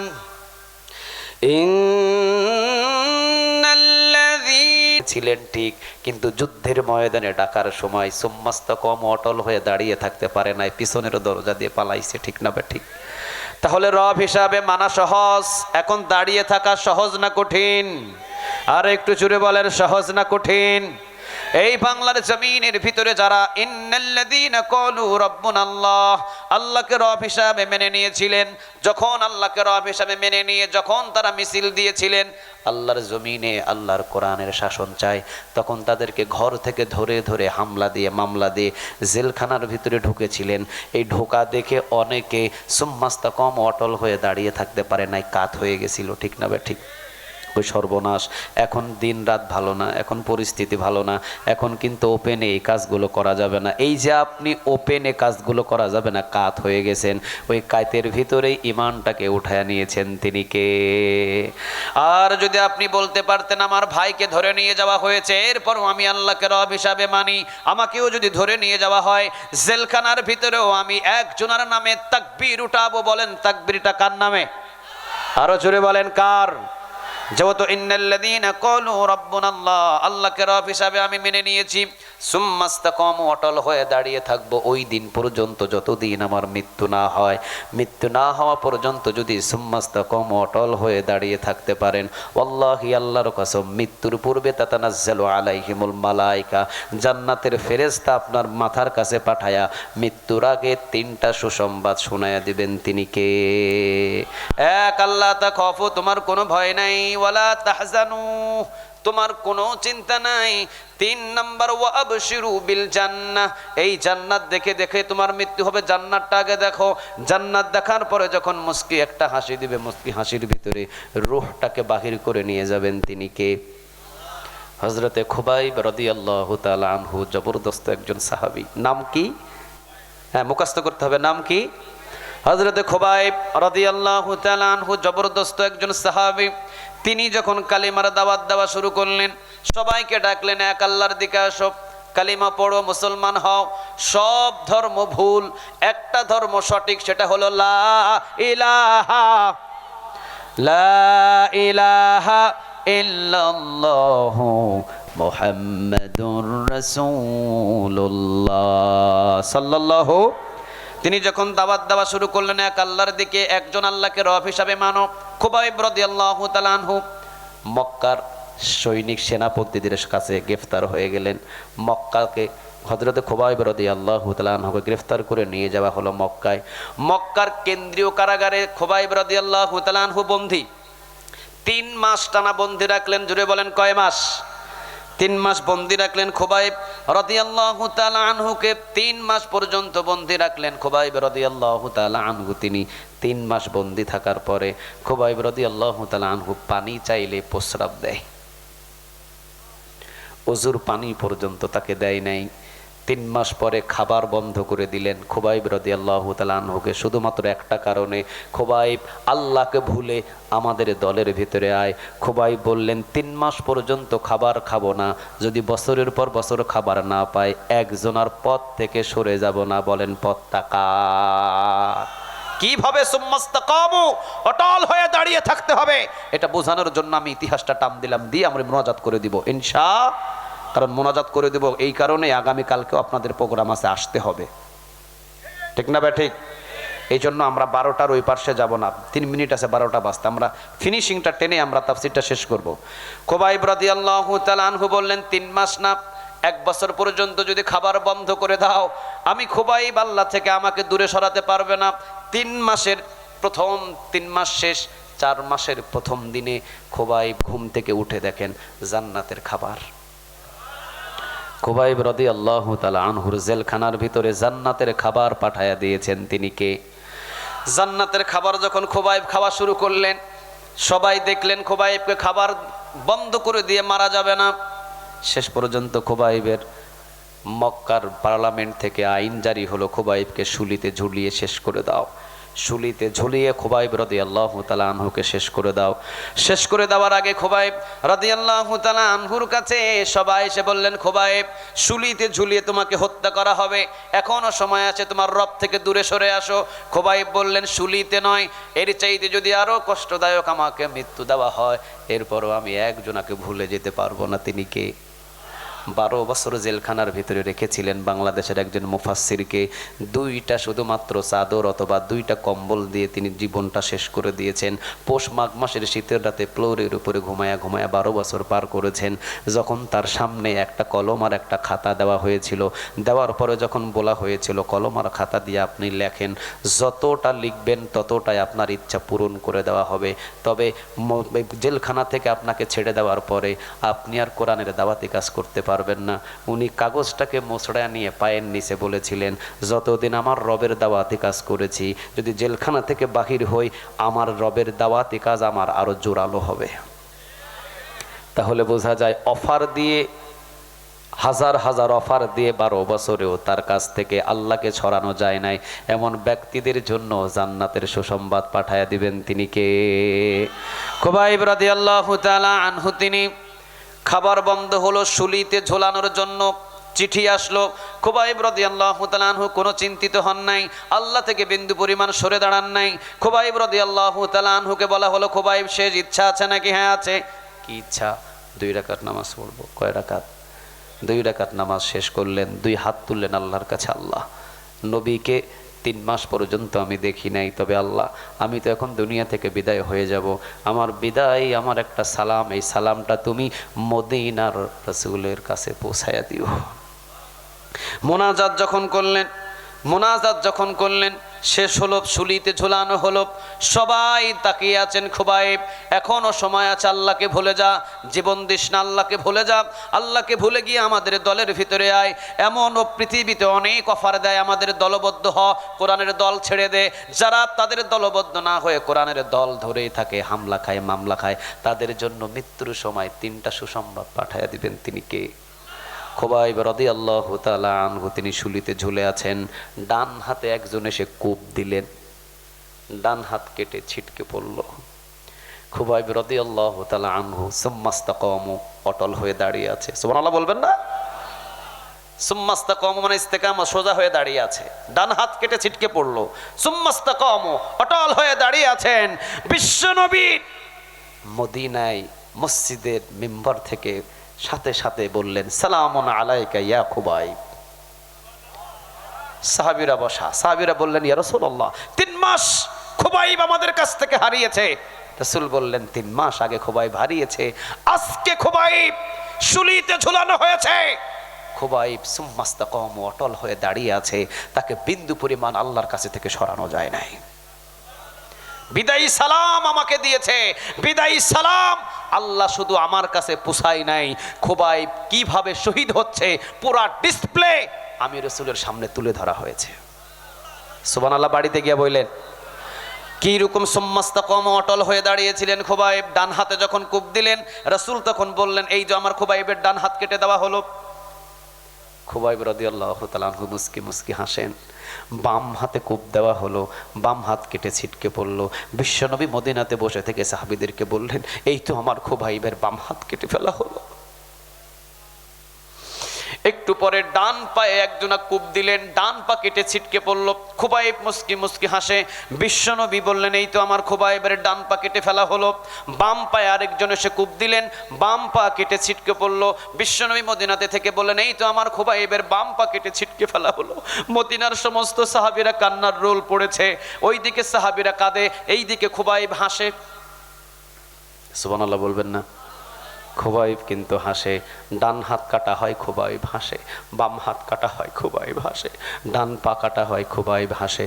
বাম পা কাটা হয়, খুবাইব হাসে। ওইদিকে নবীও কাঁদে, মদিনার সাহাবীরাও কাঁদে। বিশ্বনবীজি বলছেন, এই তো খুবাইবের ডান হাত কাটা হলো, বাম হাত কাটা হলো, ডান পা কাটা হলো, বাম পা কাটা হলো। খুবাইব কিভাবে শহীদ হচ্ছে বিশ্বনবী পুরা দৃশ্যটা দেখছেন, কারণ দৃশ্যটা নবীর সামনে তুলে ধরেছেন। তিনি কে? আরো জোরে আওয়াজ দিয়ে বলেন, তিনি কে? ডান পা কাটলেন, সুম্মাস্তাকাম, অটল হয়ে দাঁড়িয়ে আছেন। না, আমার পা, আমার হাত কাটা হয়েছে, তাতে কি হয়েছে? হাত দিব, ঈমান দিব না। বাম বাম হাত কাটা হলো, বাম হাত ছিটকে পড়লো। খুবাইব হাসি দিয়ে বললেন, বাম হাত দিব কিন্তু ঈমান দিব না। ডান পা কূপ দেওয়া হলো, ডান পা কেটে ছিটকে পড়লো। খুবাইব বললেন, ডান পা দিব কিন্তু আল্লাহকে ভুলে যাব না। বাম পা কাটা হলো, বাম পা ছিটকে পড়লো। খুবাইব মুস্কি হাসি দিয়ে বলল, বাম পা কেটে দেওয়া হয়েছে, তাতে কি হয়েছে? আমি যদি জীবিতও থাকি, পা ছাড়াও জীবিত থাকা যায়, হাত ছাড়াও জীবিত থাকা যায়, এমনভাবেও জীবিত থাকতে পারি যদি আল্লাহ রাখে, তবে ঈমান দিব না। সুবহানাল্লাহ বাড়িতে গিয়ে বললেন। বিশ্বনবী মদিনাতে থেকে পুরো ডিসপ্লে দেখছেন এবং বলছেন, এই সাহাবীরা, এই যে দেখো দেখো, আমার খুবাইবের ডান হাত, বাম হাত, ডান পা, বাম পা সব কেটে দেওয়া হলো। একজন সামনে এসে বললেন, খুবাইব, হাত ছাড়াও মানুষ বাঁচে, পা ছাড়াও মানুষ বাঁচে, এখনো সময় আছে, তুমি যদি বলো খুবাইব, তাহলে তোমাকে একটা সুযোগ দেব। খুবাইব, পা ছাড়া হাত ছাড়া মানুষ বাঁচে, এখনো আসো, আমাদের দলবদ্ধ হয়ে যাও, তুমি তোমার রবকে ভুলে যাও। খুবাইব আবার বললেন, বিন্দু পরিমাণও নয়, যতক্ষণ পর্যন্ত ঈমান, যতক্ষণ পর্যন্ত রূহের ভিতরে বাতাস আছে, যতক্ষণ পর্যন্ত নিঃশ্বাস আছে, ততক্ষণ পর্যন্ত এই দেহের ভিতরে রূহটা আছে, ততক্ষণ পর্যন্ত আল্লাহ থেকে এক বিন্দু পরিমাণ কেউ আমাকে সরাতে পারবে না। বিশ্বনবীজি কাঁদছেন। ইন দ্য মিন টাইম নেজা একটা তরবারি বড় নিয়ে এসে খুবাইব রাদিয়াল্লাহু তাআলা আনহুর বুক দিয়ে ঢুকায়া দিলেন, পিছন দিয়ে বাহির হয়ে গেল।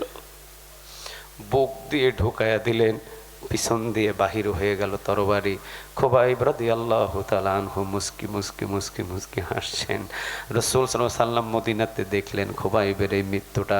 রাসূল বললেন, তোমরা কি জানো আমার খুবাইব কেন মুস্কি মুস্কি হাসতেছিলেন? সমস্ত সাহাবীরা বললেন, ইয়া রাসূলুল্লাহ, আমরা তো জানি না, আমরা তো সবাই কান্না করছি, খুবাইব কেন মুস্কি মুস্কি হাসছেন? বিশ্বনবীজি এইভাবে বলেন, কারণ খুবাইবের যখন ডান পা কাটা হয়, আল্লাহ তখন তার সামনে তার জান্নাত তুলে ধরেছে। খুবাইবের যখন বাম পা কাটা হয়, আল্লাহর জান্নাত তার সামনে তুলে ধরেছেন। ডান পা বাম পা, ডান হাত বাম হাত কাটা হয়, খুবাইবের সামনে জান্নাতটা তুলে ধরেছেন। তিনি কে? এই জন্য আল্লাহ বলেছেন, ইন্নাল্লাযীনা ক্বালু রাব্বুনাল্লাহ, নিশ্চয়ই যারা আল্লাহকে রব হিসাবে মেনে নিয়ে সুম্মাস্তাকামু, জীবন দেওয়া পর্যন্ত অটল হয়ে দাঁড়িয়ে থাকবে, তাতানাজ্জালু আলাইহিমুল মালায়েকা, জান্নাতের ফেরেশতা আমি তাদের কাছে পাঠায়া দিয়া, জান্নাতের ফেরেশতাদেরকে বলবো, তোমরা গিয়ে বলো আমার এই বান্দাটাকে বলে দাও, আল্লাহ তাখাফু। আর জালিমরা তোমাকে অনেক ভয় দেখাইছে, আল্লাহ এখন থেকে বলছে, তোমার কোনো কবরের ভয়, তোমার কোনো মিজানের ভয়, তোমার কোনো পুলসিরাতের কোনো ভয় নাই। সুবহানাল্লাহ বলবেন না? যেহেতু তুমি একজনাকে রব হিসাবে মেনে নিয়েছিলে, আওয়াজ দিয়ে বলেন, তিনি কে? আল্লাহ তাখাফু, তোমার কোনো ভয় নাই, ওয়ালা তাহজানু, তোমারও কোনো চিন্তা নাই। 3 নাম্বার, ওয়া আবশিরু বিল জান্নাহ, জান্নাতের ডিসপ্লেটা আপনার চোখের সামনে তুলে ধরবেন। তিনি কে? ওই শুনলাম খুবাইবের ইতিহাস, আর আমার বাংলার জমিনের ভিতরে শুনেছিলাম 12টা 1 মিনিটে ফাঁসির নোটিশটা গিয়ে যখন তার হাতে পড়েছিল, উনি ফাঁসির নোটিশটা নিয়ে চুমা খায়া বুক পকেটে রেখে নামাজে দাঁড়ায়াছিলেন। পরের দিন 12টা 1 মিনিটে ফাঁসির খাস্টে ঝোলার জন্য গিয়েছেন। ফাঁসিতে ঝোলার আগে ফাঁসির রশি ধরে চুমা দিয়েছিলেন। জেলার সাহেব জিজ্ঞাসা করেছিলেন, কই এতদিন তো কাউকে হুজুর ফাঁসির রশিতে চুমা দিতে দেখি নাই, আপনি চুমা দিলেন কেন? তিনি বলেছিলেন, তোমাদের চোখে মনে হচ্ছে এটা ফাঁসির রশি, আমার চোখে মনে হচ্ছে এটা জান্নাতের ফুলের মালা। যারা মৃত্যুর পূর্বে জান্নাতের ফুলের মালা হিসাবে ফাঁসির রশিটাকে গলার ভিতরে পেঁচিয়ে নেয়, তারা এমনভাবে সুম্মাস্তকম অটল হয়ে দাঁড়িয়েছিলেন যে মৃত্যুর আগ মুহূর্তে তাদেরকে কেউ কাচিত নড়াতে পারে নাই। ঠিক না বে ঠিক? তাদের রশিটা গলায় লাগানোর আগে আগে, মৃত্যুটা হওয়ার আগে আগেই তাদেরকে জান্নাতের সুসংবাদ দিয়েছেন তিনি কে? আরো জোরে আওয়াজ দিয়ে বলেন তিনি কে? আরেকজন ছিলেন মৃত্যুর 3 ঘন্টা আগে জেলার সাহেবের একজন প্রহরী তাকে দেওয়া হয়েছিল, তুমি পাহারা দাও। উনি যখন শুনলেন 3 ঘন্টা পর তাকে ফাঁসি দেওয়া হবে, তিনি 3 ঘন্টা আগে তার পাহারাদারকে ডেকে বললেন, ভাই 3 ঘন্টা বহু সময়, 2 ঘন্টা আমি একটু ঘুমাই। মৃত্যু হবে 3 ঘন্টা পরে, 3 ঘন্টা আগে বলতেছেন আমি 2 ঘন্টা ঘুমাই। সুবহানাল্লাহ বলবেন না? আমরা যদি শুনি আজকে আমরা মারা যাব, আমাদের কলিজায় কি পানি থাকবে? কথা বলেন না কেন? কলিজায় কি পানি থাকবে? 3 ঘন্টা পরে যিনি মারা যাবেন, তিনি তাদের পাহারাদারকে ডেকে বললেন, তুমি জাগন থাকো, আমি 2 ঘন্টা ঘুমাই, 2 ঘন্টা পর আপনি আমাকে জাগায় দিবেন। উনি পাহারাদার বললেন, আমি তাকিয়ে দেখলাম নাক ডাকায়া ডাকায়া ঘুমালেন 2 ঘন্টা। 2 ঘন্টা ঘুমানোর পর উনি এসে অজু করে তাহাজ্জুদ নামাজ টামাজ সব কিছু শেষ করে রেডি হচ্ছেন। আমি তাকে জিজ্ঞাসা করলাম, হুজুর মৃত্যু আপনার 3 ঘন্টা পর ফাঁসি, আপনি 2 ঘন্টা কেমনে ঘুমালেন? উনি বললেন, ইন্নাল্লাযীনা ক্বালু রাব্বুনা আল্লাহ, যারা আল্লাহকে রব হিসাবে মেনে নিয়ে ফাঁসিতে ঝুলে সুম্মাস্তাকামু, আমি তো অটল হয়ে আছি, আরে আমার ভয় কিসের? একটু পরেই জান্নাতের ফেরেশতা আমার কাছে আসবে, আমাকে বলবে, আল্লাহ তাখাফু, তোর কোনো ভয় নাই, ওয়ালা তাহজানু, তোর কোনো চিন্তা নাই, ওয়া আবশিরু বিল জান্নাহ, এই জান্নাতটা দেখ আর তুই মৃত্যুর দিকে রওনা দে। সুবহানাল্লাহ। তা আমার মৃত্যু আমি আল্লাহকে রব হিসাবে মেনে নিয়ে সুম্মাস্তাকামু অটল হয়ে দাঁড়িয়ে আছি, আমার ভয় কিসের? আমি যদি আরো 2 ঘন্টা পেতাম, আমি আরো 2 ঘন্টা ঘুমানোর পরে এরপরে আমি আল্লাহর জান্নাতের দিকে রওনা দিতাম।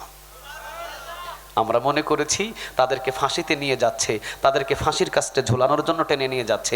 আসলে আমাদের চোখে মনে হয়েছে তারা ফাঁসির কাস্টের দিকে যাচ্ছে, কিন্তু তাদের চোখে মনে হয়েছে তারা জান্নাতের সিঁড়ির দিকে রওনা দিয়েছে। এই জন্য কাকে রব হিসাবে মানবো? আরো জোরে বলেন, কাকে রব হিসাবে মানবো? আল্লাহকে রব হিসাবে মেনে নিব। ওই দিন পর্যন্ত যতদিন আমার জীবনে প্রাণ আছে, শুধু রব হিসাবে মেনে নেব যে তা নয়। খুবাইব, খাব্বাব, এমনকি সুমাইয়া রাদিয়াল্লাহু তাআলা আনহা, এমনকি বাংলার জমিনে যাদেরকে নির্যাতন জুলুমি করে যাদেরকে ফাঁসিতে ঝোলানো হয়েছে, ঠিক তাদের মতো সুম্মাস্তাকামু, আল্লাহকে রব হিসাবে মেনে নিয়ে সুম্মাস্তাকামু অটল হয়ে দাঁড়িয়ে থাকবো। যতক্ষণ জীবনে প্রাণ আছে ততক্ষণ সুম্মাস্তাকামু অটল হয়ে দাঁড়িয়ে থাকবো। মৃত্যু হবে, আল্লাহকে ভুলে যাব না। ঠিক না বে ঠিক? এমন ঈমান নিয়ে যদি দাঁড়িয়ে থাকতে পারি, আল্লাহ ওয়াদা দিচ্ছেন, ওয়া তাতানাজ্জালু আলাইহিমুল মালায়েকা, জান্নাতি ফেরেশতা আমি তোমাদের মৃত্যুর আগে পাঠায়া মৃত্যুর আগে 3টা সুসংবাদ দিব। 1, আল্লাহ তাখাফু, তোমাদের কি নাই, মুখস্থ করতে হবে। 2, ওয়ালা তাহজানু, তোমাদের কি নাই। 3, ওয়া আবশিরু বিল জান্নাহ, জান্নাত দেখায়া মৃত্যু দিবেন তিনি কে? জান্নাত দেখার পরে যখন মুখে একটা মুস্কি হাসি হবে, মুস্কি হাসি অবস্থায় আপনার মৃত্যু হবে। চিৎকার দিয়ে পড়েন আল্লাহু আকবার। আল্লাহ যেন সূরা হামিম সিজদার 30 নম্বর আয়াত অনুযায়ী আল্লাহকে যেন রব হিসাবে মেনে নিয়ে আমরা যেন প্রত্যেকে আমল করতে পারি। বলেন আমিন। আরো জোরে বলেন আমিন। মা এবং বোন অনেক দূর দূরান্ত থেকে এসেছেন। রাসূল সাল্লাল্লাহু আলাইহি ওয়াসাল্লাম বলেছেন, কোন পুরুষের জন্য জান্নাতের সহজ কোনো পথ দেখান নাই, কিন্তু নারীদের জন্য বলেছেন যেই নারীর ভিতরে 4টা গুণ থাকবে, ওই নারী কিয়ামতের ময়দানে ওই নারীর জন্য 8টা জান্নাতের দরজা খোলা রেখে দিবেন। তিনি কে? 1 নাম্বার আল মারআতু ইজা সাল্লাত খামসাহা, যেই নারী আজান হওয়ার সাথে সাথে নামাজে দাঁড়িয়ে যাবে। 2 নম্বর সাওমাত শাহরাহা, 2 নম্বর রমজান মাসের 30টা রোজা যেই নারী আদায় করবে। 3 নম্বর সাওমাত শাহর, 2 নম্বর সাওমাত শাহরাহা, 30টা রোজা যেই নারী আদায় করবে। 3 নম্বর আতাআত বালাহা, যেই নারী স্বামীর আনুগত্য, স্বামীর হুকুম অনুযায়ী চলবে। 4 নম্বর হাফিজাত ফুরুজাহা, যেই নারীর লজ্জাস্থানটা হেফাজত রাখবে, স্বামী ছাড়া কোনো পুরুষের জন্য ওই লজ্জাস্থান খুলবে না। 4টা গুণ যদি কোনো নারীর ভিতরে পায়, আল্লাহ রাব্বুল আলামিন কিয়ামতের দিন ওই নারীকে আল্লাহ সোজা ডাক দিয়ে বলবে, বান্দি কোনো কিয়ামতের ময়দানে দাঁড়ায় থাকার কোনো সুযোগ নাই। 4টা গুণ তোমার ভিতরে আমি পেয়েছি। 8টা জান্নাতের দরজা খোলা আছে, যেই দরজা দিয়ে খুশি ওই দরজা দিয়ে বান্দিটাকে জান্নাতে ঢুকাইয়া দিবেন। তিনি কে? পুরুষদের জন্য কিন্তু এত সহজে জান্নাতে যাওয়ার কোনো রাস্তা নাই। কিন্তু নারী যারা, আমার মা যারা বোন, এই 4টা আমল যদি করতে পারেন, 1 নাম্বার আল মারআতু ইযা সাল্লাত খামসাহা, আজান হওয়ার সাথে সাথেই নামাজে দাঁড়িয়ে যাবেন। 2 নাম্বার সামাত শাহরাহা, রমজান মাসের 30টা রোজা আদায় করবেন। 3 নাম্বার আতাআত বালাহা, স্বামীর আনুগত্য অনুযায়ী চলবেন। 4 নাম্বার হাফিজাত ফুরুজাহা, নিজেদের লজ্জাস্থানের হেফাজত করবেন। 4টা গুণ যদি নারীর ভিতরে পাওয়া যায়, কিয়ামতের ময়দানে আল্লাহ ডাক দিয়ে 8টা জান্নাতের দরজা খোলা রেখে সোজা জান্নাতের ভিতরে ঢুকাইয়া দিবেন। তিনি কে? আল্লাহ যেন মা বোনদেরকে 4টা আমল করার তৌফিক দান করে, বলেন আমিন। আরো একটু জোরে বলেন তো দেখি, আমিন। তাহলে আমরা কয়েকটা পয়েন্টস নিয়ে আমরা আলোচনা করেছিলাম। প্রত্যেকটা পয়েন্টের আলোচনাগুলো আমরা খেয়াল করে আমল করার চেষ্টা করব ইনশাআল্লাহ। এ পর্যন্ত যারা এই কোরআন থেকে মুখ ফিরিয়ে নিয়েছে, ইসলাম থেকে মুখ ফিরিয়ে নিয়েছে, এগুলোকে চাপা ধাপা দিয়ে বন্ধ করার চেষ্টা করেছে, তাদের বিরুদ্ধে আসমান থেকে আযাব পাঠিয়েছেন তিনি কে? কাউকে পানি দ্বারা ধ্বংস করেছেন, কাউকে মশা দ্বারা ধ্বংস করেছেন, কাউকে পাখি দ্বারা ধ্বংস করেছেন, এমনকি কাউকে ভিতরে ভয় ঢোকায়া দিয়া 17 বছরের ক্ষমতাশীল হওয়ার পরেও পিছনের দরজা দিয়ে চোরের মতো পালাতে বাধ্য করেছিলেন তিনি কে? তাহলে বোঝা যায় কোরআনের পক্ষে থাকা ছাড়া বিপক্ষে যাওয়ার কোনো সুযোগ, কথা বলেন, কোনো সুযোগ। যতদিন বেঁচে আছি আল্লাহকে রব হিসাবে মেনে নিয়ে কোরআনটাকে বুকের ভিতরে ধারণ করে কোরআনের পথেই চলবো। জীবনে যাই হোক সুম্মাস্তাকামু, অটল হয়ে দাঁড়িয়ে থাকবো। সবাই বলেন না ইনশাআল্লাহ? একটা আওয়াজ দিয়ে বলেন না ইনশাআল্লাহ। ওয়া আখির দাওয়ানা আনিল হামদুলিল্লাহি রাব্বিল আলামিন। আসসালামু আলাইকুম ওয়া রাহমাতুল্লাহি তাআলা ওয়া বারাকাতুহু। মুনাজাত করে দেব। আল্লাহুম্মা আমিন। ربنا ظلمنا أنفسنا وإن لم تغفر لنا وترحمنا لنكونن من الخاسرين. ربنا لا تزغ قلوبنا بعد إذ هديتنا وهب لنا من لدنك رحمة إنك أنت الوهاب. اللهم حاسبني حسابا يسيرا. اللهم إنك عفو تحب العفو فاعف عنا يا رب العالمين. গুনার বোঝা মাথায় নিয়ে ভিক্ষুকের মতন, কাঙ্গানের মতন তোমার দরবারে 2 হাত তুলেছি। আল্লাহ তুমি আমাদের জিন্দেগির সকল গুনাহগুলো মাফ করে দাও। ও রব্বে করিম, গুনার বোঝা নিয়ে তোমার দরবারে 2 হাত তুলেছি, সব গুনাহগুলো তুমি মার্জনা করে দাও। যাদের মা নাই, যাদের বাবা নাই, মা বাবার কবরগুলো তুমি জান্নাতের বাগান বানিয়ে দাও। আর যাদের মা বাবা আছে আল্লাহ হায়াতের ভিতরে তুমি বারাকা দান করে দাও। ও রব্বে কারীম, মা বোন এসেছেন অনেক দূর দূরান্ত থেকে, মা বোনদেরকে আয়েশা, ফাতিমা, খাদিজাদের মতো কবুল করে নাও। যে মা বোনেরা অসুস্থ অবস্থায় আছেন আল্লাহ তুমি তাদের সকল অসুস্থতাকে সুস্থতা দান করে দাও। যেই বোনদের বিবাহ হয় না, বিবাহের জন্য উত্তম পাত্রর ব্যবস্থা করে দিও। যেই মা বোনদের ছেলে হয় না, ছেলে দিও। মেয়ে হয় না, মেয়ে দিও। সন্তান হয় না, সন্তান দিও। সংসারে শান্তি নাই, তুমি শান্তি দান করে দিও। আল্লাহ আমরা যারা 2 হাত তুলেছি আমরা সবচাইতে বড় গুনাহগার। তুমি যদি আমাদের গুনার দিকে লক্ষ্য করো, বান্দা হিসাবে হয়তোবা আমরা পরিচয় তোমার দিতে পারবো না, কারণ বান্দা হয়ে কেমন করে তোমার এত নাফরমানি করে। আল্লাহ তুমি আমাদের গুনার দিকে লক্ষ্য করো না। ছোট ছোট ভিক্ষুকের মতো যে হাত 2টা বাড়াইছি, হাতের দিকে তাকায়া পিছনে যত গুনাহ আছে এই মাহফিলের সামিয়ানা থেকে বাহির হওয়ার আগে জিন্দেগির সকল গুনাহগুলো তুমি মাফ করে দাও। আল্লাহ মক্কা মদিনায় না নিয়ে যাওয়া পর্যন্ত তুমি মৌতের ফেরেশতা কখনো আমাদের কাছে পাঠায়ো না। ও রব্বে করিম, আল্লাহ এত সুন্দর প্রতিষ্ঠান, এত সুন্দর মসজিদ, কাজগুলো নির্মাণ চলছে, যতগুলোর কমতি আছে তুমি গায়েবানা খাজানা থেকে ব্যবস্থা করে দিও। আল্লাহ এলাকার মানুষের কত বড় সৌভাগ্য, এত সুন্দর একটা প্রতিষ্ঠান, দিনী প্রতিষ্ঠান জড়িত আছেন, তারা বেশি বেশি করে দান সাদাকা করার তৌফিক দান করে দিও।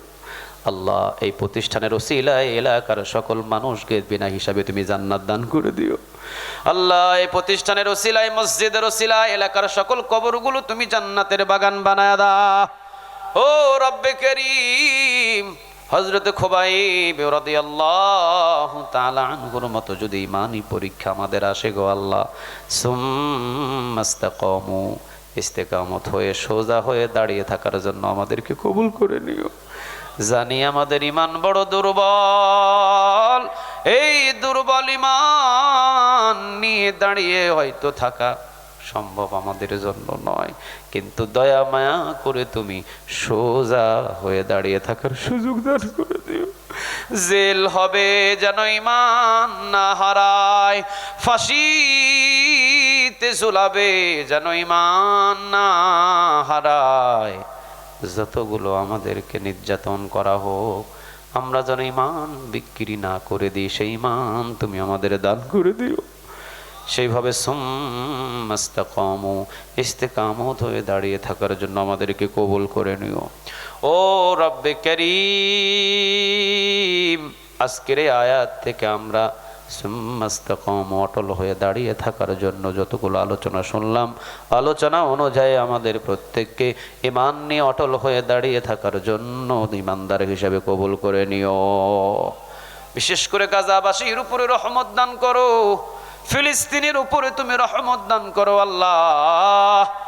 মানুষ কিন্তু তারা ঘোড়ার খাবার খেয়ে জীবনযাপন করছে, মানুষ কিন্তু তারা গাধার খাবারগুলো খেয়ে জীবন করছে। হাদিসের বর্ণনায় শুনেছি সারা পৃথিবী থেকে ঈমান হারিয়ে যাবে, কিন্তু ফিলিস্তিনে ঈমান জিন্দা থাকবে। ফিলিস্তিনের ঈমান কেউ পৃথিবীর কোনো কিছু দিয়ে ক্রয় করতে পারবে না। সারা পৃথিবীতে ঈমানদার হারিয়ে যাবে, ফিলিস্তিনে ঈমানদাররা অটল হয়ে দাঁড়িয়ে থাকবে। ওই ফিলিস্তিনের উপরে তুমি খাস করে রহমতের দুয়ার খুলে দাও। যারা মা হারিয়ে ফেলেছে, বাবা হারিয়ে ফেলেছে, আল্লাহ তুমি তাদেরকে সবর দান করো। যারা ঘর হারিয়ে ফেলেছে, 1 বছর 2 বছরের শিশু জানে না কোথায় যাবে, ভবিষ্যতে কোথায় থাকবে তার জানা নাই, আল্লাহ তুমি তাদের দুনিয়াতে এমন উত্তম থাকার ব্যবস্থা করে দাও যাতে আগের চাইতে ভালো থাকার ব্যবস্থা পেয়ে যায়। ও আল্লাহ, কিয়ামতের ময়দানে যদি এই গাজাবাসী, ফিলিস্তিনবাসী তোমার দরবারে দাঁড়ায়া বলে, ওগো আল্লাহ, 200 কোটি মুসলমান তাকায়া তাকায়া দেখছে আর আমরা খালি মার খাইছি, ওয়াল্লাহি আল্লাহর কসম, কিয়ামতের ময়দানে এই প্রশ্নের জবাব কোনো মুসলমান দাঁড়ায়া দিতে পারবে না। তারা যদি বলে ময়দানে শুধু আমরা একাই ছিলাম, সবাই ঘরে ঘরে ছিল, কেউ আমাদের সামনে ময়দানে আমাদের সাথে যোগদান করে নাই, কেউ উত্তর দিতে পারবে না। আল্লাহ, আল্লাহ গো, এমন প্রশ্ন থেকে তুমি আমাদেরকে বাঁচায়া দিও। আল্লাহ, তোমার আযাব ইসরায়েলের উপরে নাজিল করো, তোমার আযাব ইসরায়েলের উপরে নাজিল করো, ইসরায়েলকে ধ্বংস করে দাও, ইসরায়েলকে পৃথিবী থেকে বঞ্চিত করে দাও। সাগরের আযাব, জমিনের আযাব, আসমানের আযাব, বাতাসের আযাব, যে কোনো আযাব দ্বারা ইসরায়েলের সকল স্বৈরাচারদেরকে ধ্বংস করে দাও, এই জালিমদেরকে তুমি দুনিয়া থেকে শেষ করে দাও।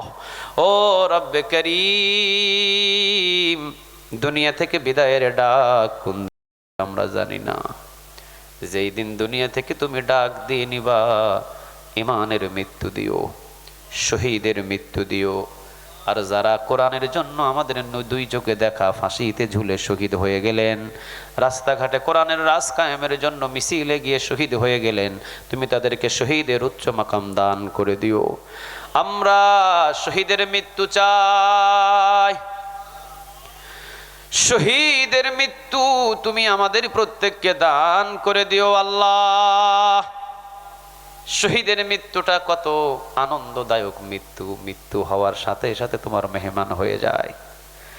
কিয়ামতের ময়দানে রক্তময় দাগগুলো নিয়ে তোমার দরবারে দাঁড়ানো হয়, জিজ্ঞাসা আসবে, এই তোমরা কারা? আমরা শহীদ আল্লাহ, দিন কায়েমের জন্য ময়দানে নেমেছিলাম, শত্রু দল আমাদের সহ্য করতে পারে নাই, ছেলের মেয়ের বিবির ভালোবাসা আমাদেরকে ধরে রাখতে পারে নাই, তোমার দিন কায়েমের জন্য ঝাঁপিয়ে পড়েছিলাম।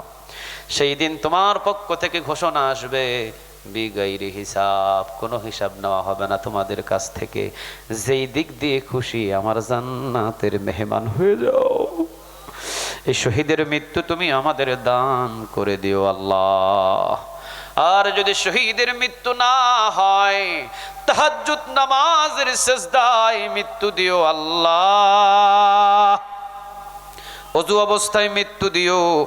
যাওয়ার পূর্ব মুহূর্তে তুমি আমাদের প্রত্যেকের জবানে কালিমাটা জারি করে দিও, লা ইলাহা ইল্লাল্লাহু মুহাম্মাদুর রাসূলুল্লাহ।